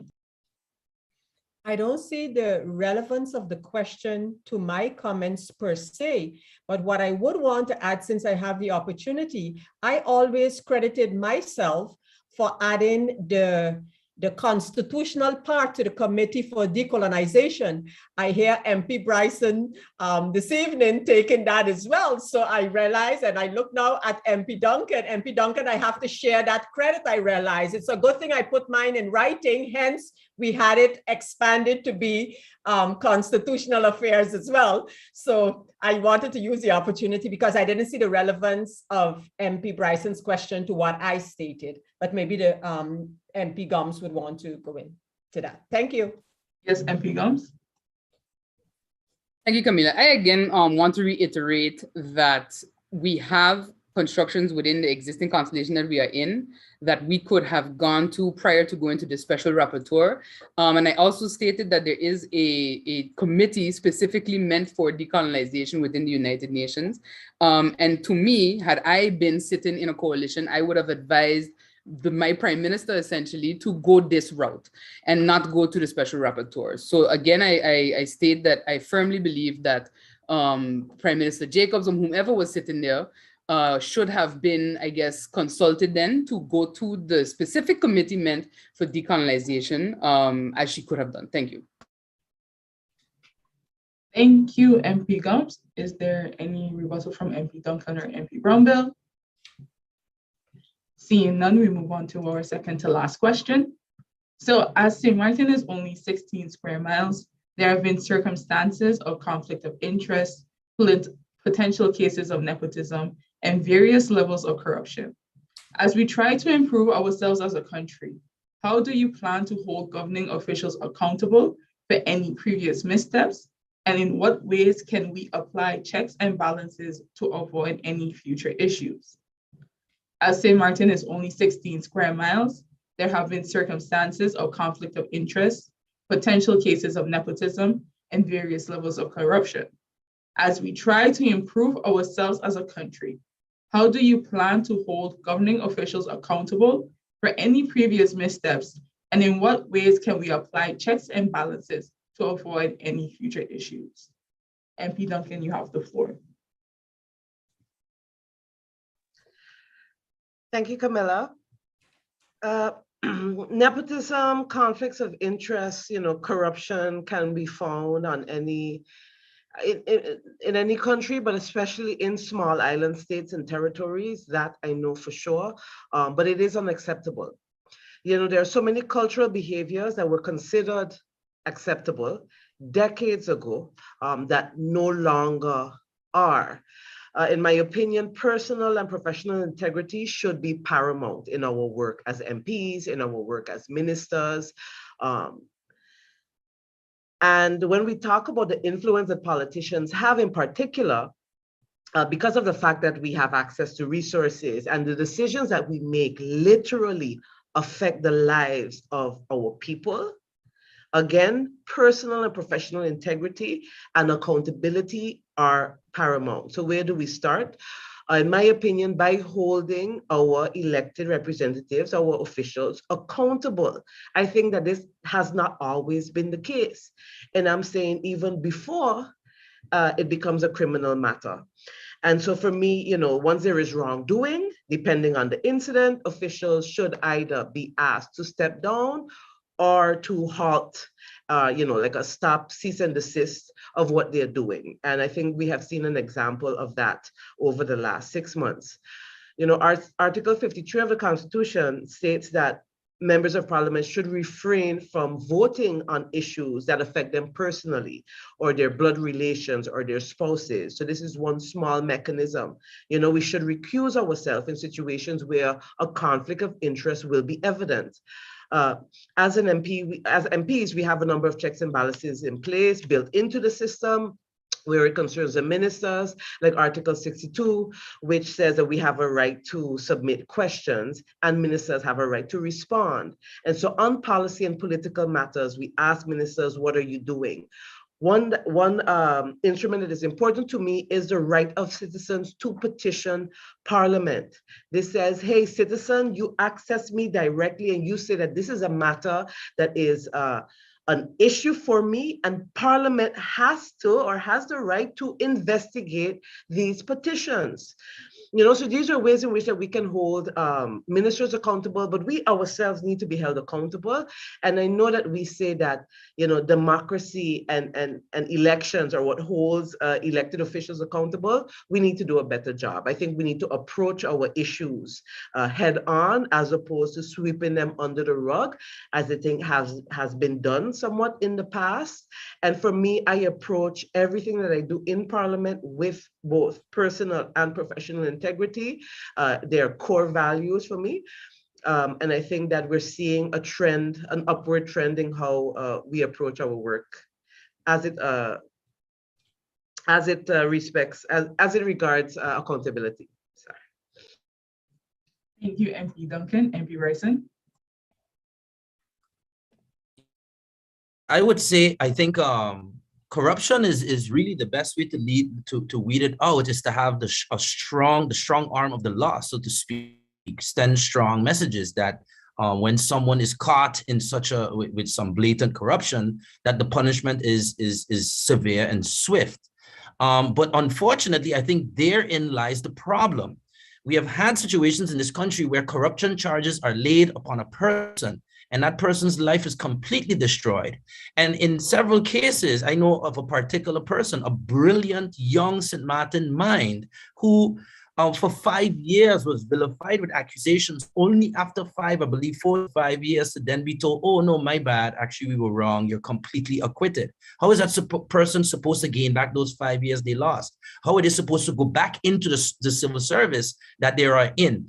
I believe what needs to be done that would solve a lot of problems is that there should be a special court to handle corruption cases, and those cases should be handled within 90 days. Because if you do that, then it makes total sense for a civil servant, a politician, or a government-owned company worker, whatever, to actually step down within those 90 days with pay, recuse yourself from the situation, because there will be a judgment on your case within 90 days. But right now, what happens is you're telling people, well, we believe or we suspect you. The Constitution, come back to that, says innocent until proven guilty. But we know the reality of what happens. Years then go on, and the person is guilty in the court of public opinion. So I really believe what needs to happen is we need corruption charges that be handled swiftly. And I think within our criminal procedure code, there is room to add a special court. Just like you have a small claims court, you have an administrative court, there must be a way to create a special court to handle such charges swiftly, so that it is understood that if you're under such a suspicion, hey bro, or sis, take a step back, let's get to the bottom of this thing, because within 3 months, the truth will be revealed. Thank you, MP Ryson. MP Gums. Thank you. I think a continued focus on improving good governance within the government apparatus, within Parliament, and at our government-owned companies is critical to this, as well as transparent processes and procedures. You know, topping this off, I think, would then be like an evaluation process that ensures that the people working within these systems are actually operating according to the process. And if they aren't, then the necessary steps must be taken. That's part of the follow-up of deploying good governance standards. You have to continuously do tests and assessments to make sure that the processes are working as intended, and that loopholes are closed as we continue. You know, if we go back 40, 50 years, it used to be that to be able to get a building permit, you would just have to go down to the square and you had it written on a napkin in the blink of an eye. But that's not necessarily how those things have to continue. It should not continue to be that who you know can speed the process along for you within government or other entities. This may mean further training, more guidance, and in the future assessment show the same lapses, then necessary steps have to be taken. We are constantly afraid to do that when it comes to especially government-owned companies, taking those steps to remove what we know has not been working. And at the end of the day, a process or procedure is only as good as the people executing it. As it pertains to government and Parliament's role then as a check for government's work, we can hold our appointed officials accountable via the mechanisms we have at our disposal. Motions of disapproval, and if need be, motions of no confidence. We have a poor track record of actually holding the persons who engage in these types of actions accountable for those actions. And I think that that should be extended to even when they are out of the office they were appointed to. As on a parliamentary level, we are trying to get to that point where we have an instrument such as the Code of Conduct that then kind of governs how we should be behaving. And that's not just how we speak or how we act, it's also what we do outside of Parliament, the relationships or the things that we champion, the people that we engage with, and that we have those kinds of discussions with. And we also have the unfortunate reality of the suggestion then of cohesion between MPs and ministers. And this is from since we became a country. We took that island council mentality back with us into this new construction, and it makes it difficult to properly hold persons accountable. And at the end of the day, too, secondary to all of this, we have to admit that in the past, things have been done that were not the right thing, regardless of who it was done for or to. And we have to let go of that because it stops us from doing the right thing now. And I think that if we focus on these principles of good governance across the entity that we are in now, into government and into the government-owned companies, that we will be able to root out these unfortunate activities. Thank you, MP Gums. MP Westcott. Thank you. You know, MP Gums's comments reminded me of a situation, when I say situation, actually of a period, not a situation. It reminded me of a period when integrity was not a kind of buzzword it is today, but there were acceptable and not acceptable norms. For example, I remember the days when in government service, you dare not have a promotional ruler of a political party visible on your desk. That wasn't written anywhere. That was just unacceptable at the time. As things evolved, however, it became clear that we needed to create awareness regarding integrity and good governance, proper governance, etc., etc. But I think now in today's times, it starts with respecting the institutions that we do have, because yes, we have the checks and balances built into our system on different levels and via different institutions. One of the things that I have always said, disregard for a moment how it came about and it being the integrity chamber. But one of the things that I have always thought an integrity chamber to be an important instrument for is to get things out of the rumor mill and get it into a place where persons, if you know something, and you want to complain it, you have somewhere to go, because there's also a sort of a knowledge that you have to have in order to make such a complaint. Too much lives out there in the rumor mill. And again, as I said, we have institutions in place for the different levels of checks and balances, and we need to respect them and utilize them to start with. Our laws, we talk about, yeah, you know, did a minister do, did a minister not do? But our penal code is very clear where it pertains to the handling of ministers. One of the questions that always has been asked, who speaks to the other one about what he or she does or did? When do we call each other to give account? And so again, it's about respecting the institutions that we do have and utilizing them, creating awareness like we started years ago with the integrity program in government. Integrity, it starts with me. You still see that on some letterheads and letter signatures of members or persons working with government. So I think we need to continue to let it be a topic of discussion, because then you keep the awareness going, and most people will try to improve on it as we go along. Thank you, MP Westcott. MP Brown-Bill. Thank you. I think that Sint Maarten has the technology to apply checks and balances through software systems when it comes to the penal code, policies, and laws. My opinion is that there will always be human errors, so replacing such with software can help with these issues. I find that light motions are passed in Parliament and they're not taken serious. So it is not a must that, so they are not held accountable really with motions unless it reaches as far as a civil servant being fired.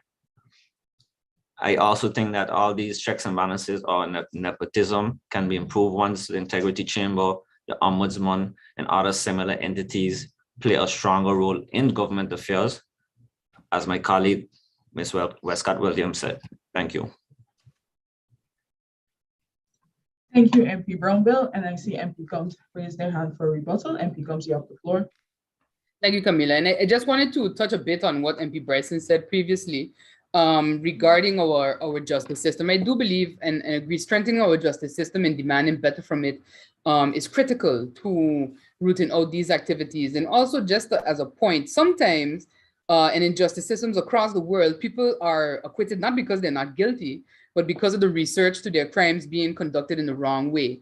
And that is why I say that strengthening what is there now for our justice system will go a long way to not just making sure that these cases are handled in an appropriate amount of time, but that the investigations are conducted in such a way and the research is compiled in such a manner that if, that the case is processed properly, and that we get away from this vague, like, did he or did he not, did she or did she not do it? Because the data then will support whatever conclusion is arrived to. And I think that we have to always keep that in mind, that sometimes people have been acquitted across the world, but actually it does not mean that they're not guilty. Thank you. Thank you, MP Combs. Is there anyone else willing to rebuttal at this moment?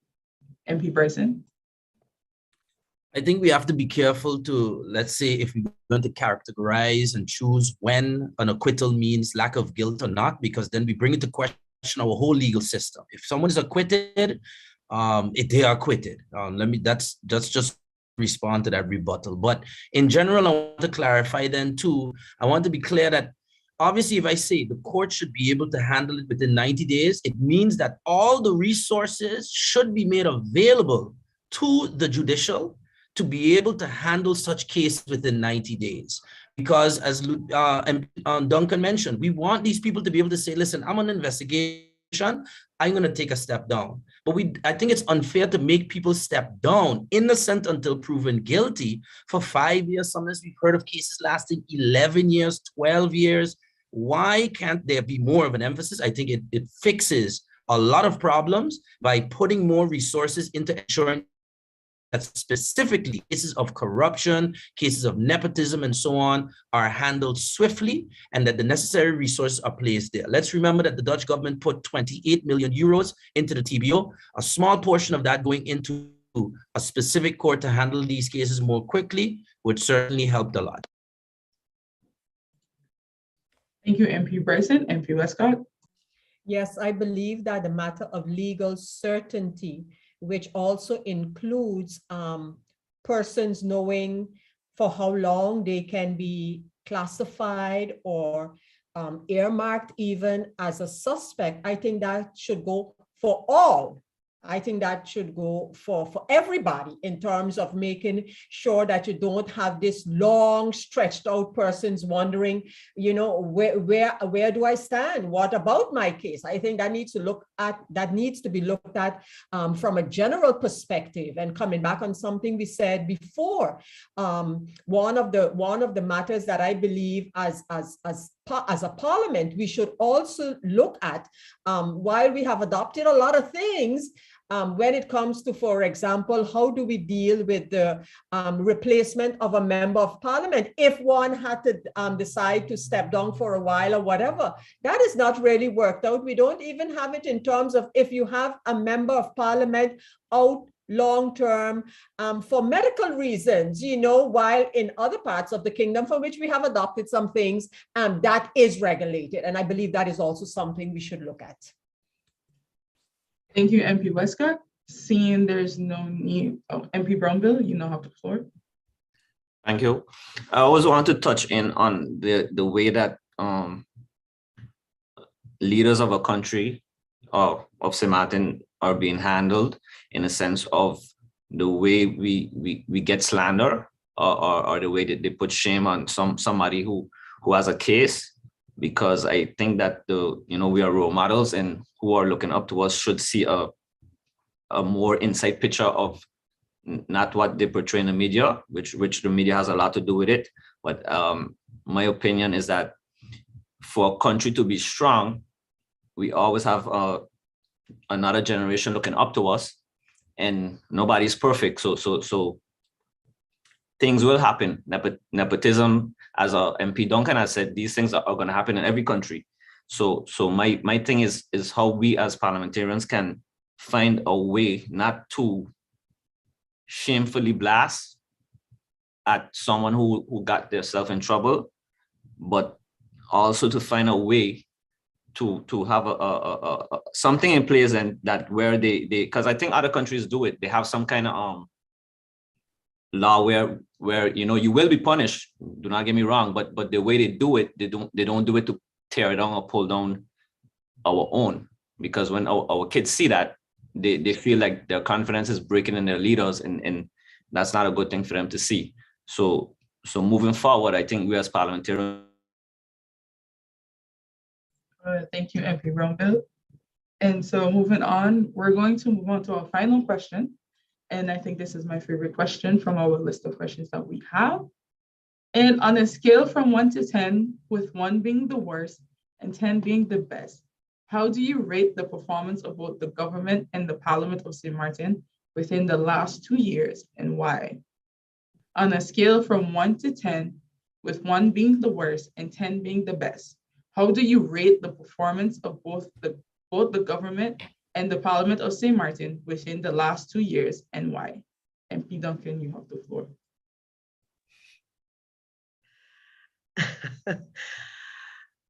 Thank you, Camilla, for this question. And I'm looking at my colleagues, and everyone has a smile or there's something on their face. Wow, you really put us on the spot here. So let me say this first. The COVID-19 pandemic has caused serious negative disruption, to the way in which not only government operates and can operate, but also, for me, Parliament, and it's actually been quite destabilizing in my opinion. But I have to admit that I am hard on others, but I'm even harder on myself. So I will say that if I look at the collective, I give government a 6. And with specifically, however, certain ministries getting higher marks. If I look at the Ministry of Finance forever with the SRP, I believe that the ministry did an excellent job in giving monies and making sure that there was employment support to our people in an extremely difficult time. In fact, the most difficult time and amazing time that we could have experienced. So I also have to look at the Ministry of VSA, the workers of CPS, and everyone who went above and beyond during these extremely hard times and conditions. So those ministries for me receive higher marks. And if I look at Parliament, I'm going to be extremely hard on us. I would say that we are at a 5. Why? Because for one, I know that we have potential. We have extreme potential, but I think that we have a capacity issue. We've had a lot of meetings, but I would have liked to see more work meetings. I do believe, though, however, that in the next year, we will see more initiatives, more amendments coming to Parliament. We have, let's say, MP Bryson, who is one of our hardest working MPs as it concerns legislative amendments. So for me, it's about output, and I see us as average for now, but I would want the people to look at us over the next 2 years, and I think that we should see an increase in output. So those are my marks for Parliament and government. Thank you. Thank you, MP Duncan. MP Bryson. I have a rule that I apply in meeting people, and sometimes I get criticized for it, and that is that I start everyone at a 5. When I meet you, I don't let preconceived notions or what I hear about you judge who I am. I start you as a 5. And I tend to use that premise with this government and this Parliament. I started it at a 5. And in the first year, I would say they gained a point because you had a government, both a government and a Parliament that was thrust directly into one of the worst global situations you had ever had to deal with. You had all kinds of challenges. You had a relatively new government and Parliament. So they earned their point in the first year. In the second year, I would say the government again earned another point, and I got them at a 7 now, which means at this pace, based on what I'm seeing doing, based on the work that I think that we are coming out as a recovery, looking at the way the rest of the Caribbean might have performed compared to us, I believe that we're heading to an 8, and ultimately the government will have a performance level of a 9 when all is said and done for this governing term. For the Parliament, I also would say in the first year, I saw it jump from 5 to a 6. Things were going good. We working together, we passing budgets. We have our disagreements, but we don't lose focus.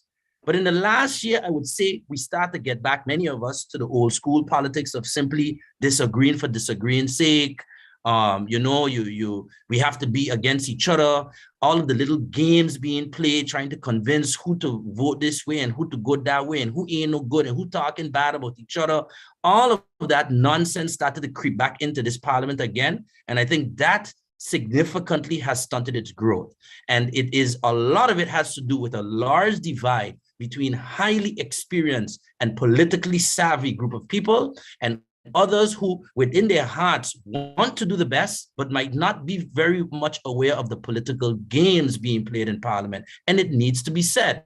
So I think if we all collectively become more politically aware and more politically confident to stick to our guns and say, listen, I understand that's your disagreement, but I am going to push forward with a health levy that I believe is good for the Parliament, and then you can decide to shoot it down later. And I will continue to promote Parlatino because I've seen the benefit to it. And if you don't want to go, you don't go. And these are the type of discussions that we were having in the beginning, but it almost became, well, if I can't convince him this way, I got to go another way around. Those interpersonal things that are happening behind the scenes that people are not seeing, I think today is being brought forward more and more. And it is holding Parliament back. So I have Parliament at a 6, I have the government heading to an 8, and I believe they will ultimately be at a 9. Thank you, MP Bryson. MP Gums. Thank you, Camila. I actually rated both, I would say, well, government at a 5. I too usually try to use a sliding scale, but I couldn't really apply it in this time. I feel that we handled ourselves not to what I would have probably done during the COVID pandemic. I think that there are still many questions surrounding some of the decisions that were taken then, even including the SSRP. And to date now, it kind of continues where I think some feel left out of the loop sometimes. Sometimes it improves. I think internally in Parliament, I give us a 5.5, 6. You know, you have that bell curve trying to get to that point. I think that indeed the politics of Parliament has kind of crept back in, but I don't quite see it in the view as MP Bryson. I think there are specific voices that we kind of can identify that keep the political shenanigans going, both in and out of Parliament on the radio.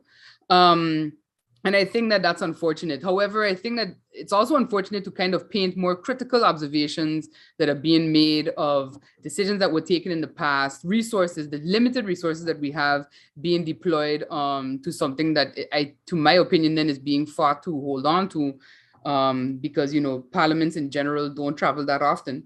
But I think that if we can continue to see where we all want Sint Maarten to go, eventually there will be that kind of step in the right direction of recognizing that we have limited resources available to us, and that what we do have should be deployed in you know, better ways. I also look forward to Parliament finally getting access to something that was discussed actually in the first year, I believe, and I could be corrected by MP Bryson as he was chair at the time.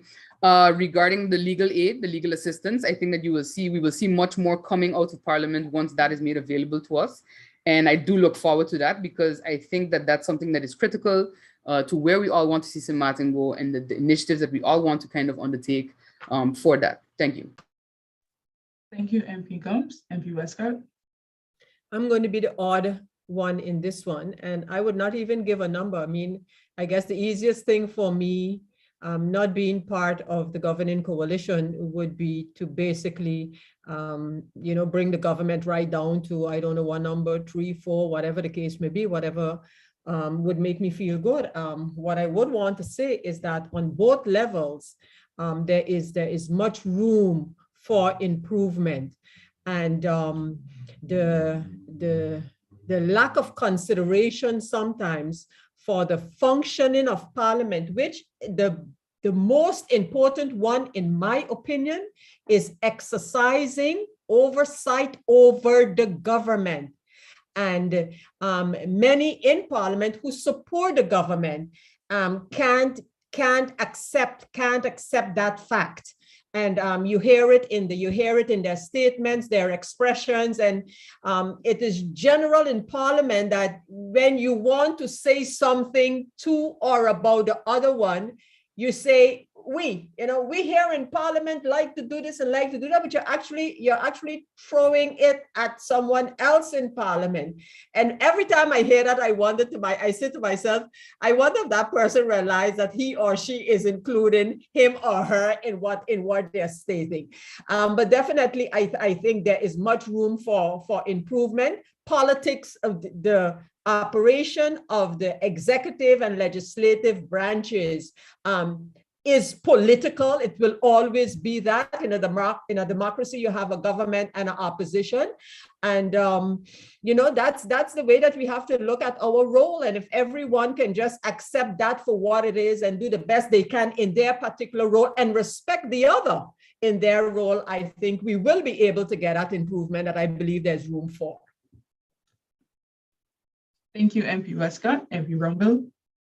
Yes, from my observation, because I came in a few months ago as a deputy, so my observation coming in, it's like, I see both sides, the coalition and I see the opposition, and I immediately felt a energy, as MP Bryson stated, in a sense of a lot of stuff was kind of small to pick at, but was picked at.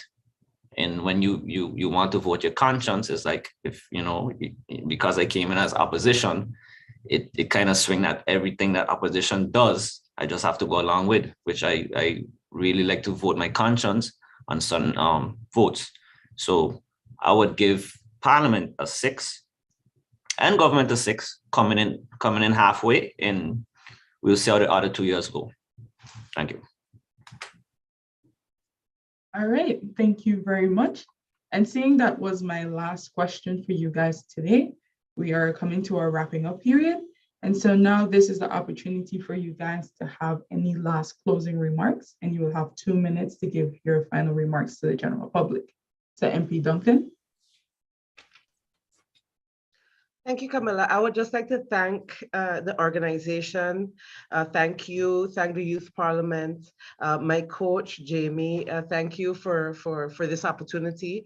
I think this platform is extremely important for not only our young professionals, but for everyone actually, to get an opportunity to hear us debate ideas and to contrast those ideas against each other. So thank you for the work that you're doing. And as I said just a while ago, I believe that the output of Parliament in particular should be increased over the next 2 years. I believe that we have all the potential in the world to really make a difference for our people. I think that's one thing that we all can agree, that we are here for a reason. And so I look forward to not only doing what I came to do, but also working with my colleagues here in Parliament. So thank you again, and success to the organization. Thank you. Thank you. MP Bryson? Well, I would have to definitely thank you. This is a very nostalgic feeling for me, because I think the day I discovered that I had some political energy inside of me was when I was in the Sint Maarten Academy, and I participated in the interscholastic debates where we were debating. Actually, the topic at the time was about the referendum. Which option should we go for, 1, 2, 3, or 4? And actually, we had the very difficult position of debating status quo. So, and somehow our team won. So it brings back good memories that debates often can spark the opportunities for young people to realize that they might have a knack for really expressing themselves and being a part of a multi-sided discussion. And I would actually say, I would encourage, and I'm sure the panel that was here today would be happy to kind of reverse the roles and sit on the opposite side and hear from various young teams and hear from the Youth Parliament more often and as often as possible on your ideas and your exchanges and feedback on what you heard today from the members of Parliament. So kudos to everyone that has organized this. Like I say, it brought some very good memories, make me feel like I got my white shirt and navy blue pants on today. Thank you all. Thank you, MP Bryson. MP Gums? Thank you, Camila, and thank you to you and the organization and the Youth Parliament for organizing this. Thank you to my coach, Brianna. It has been a great experience. As I've always said, these types of events are good to have, not just during campaign, but also outside of it, so that people can kind of check in with us. I know not everyone is able to tune into the meetings, the many meetings that we have in Parliament, but this is a good way for them to kind of check our pulse and see where we are at as their representatives. So thank you again. And I look forward to future events. Thank you, MP Gums. MP Westcott?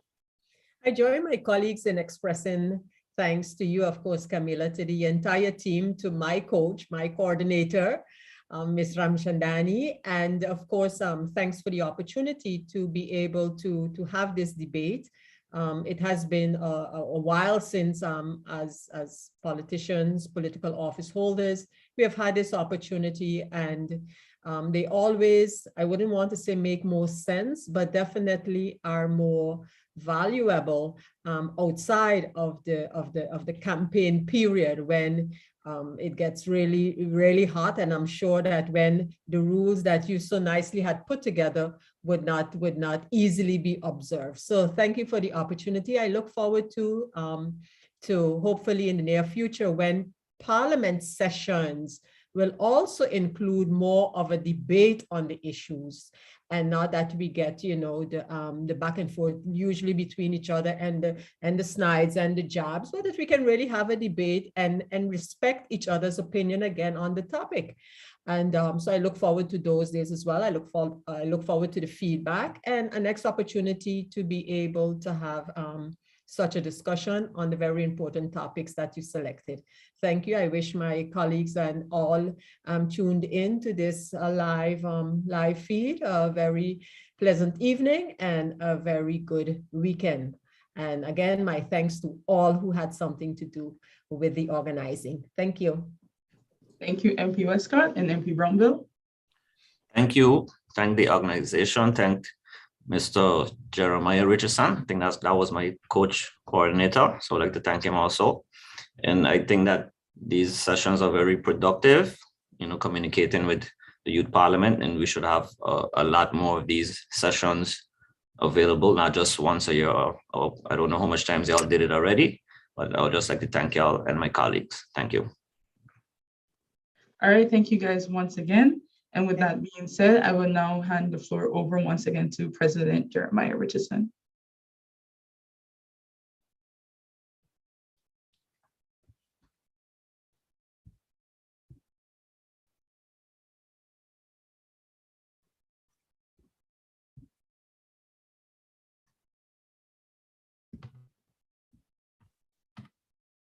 I want to officially thank our panelists for participating in this wonderful event.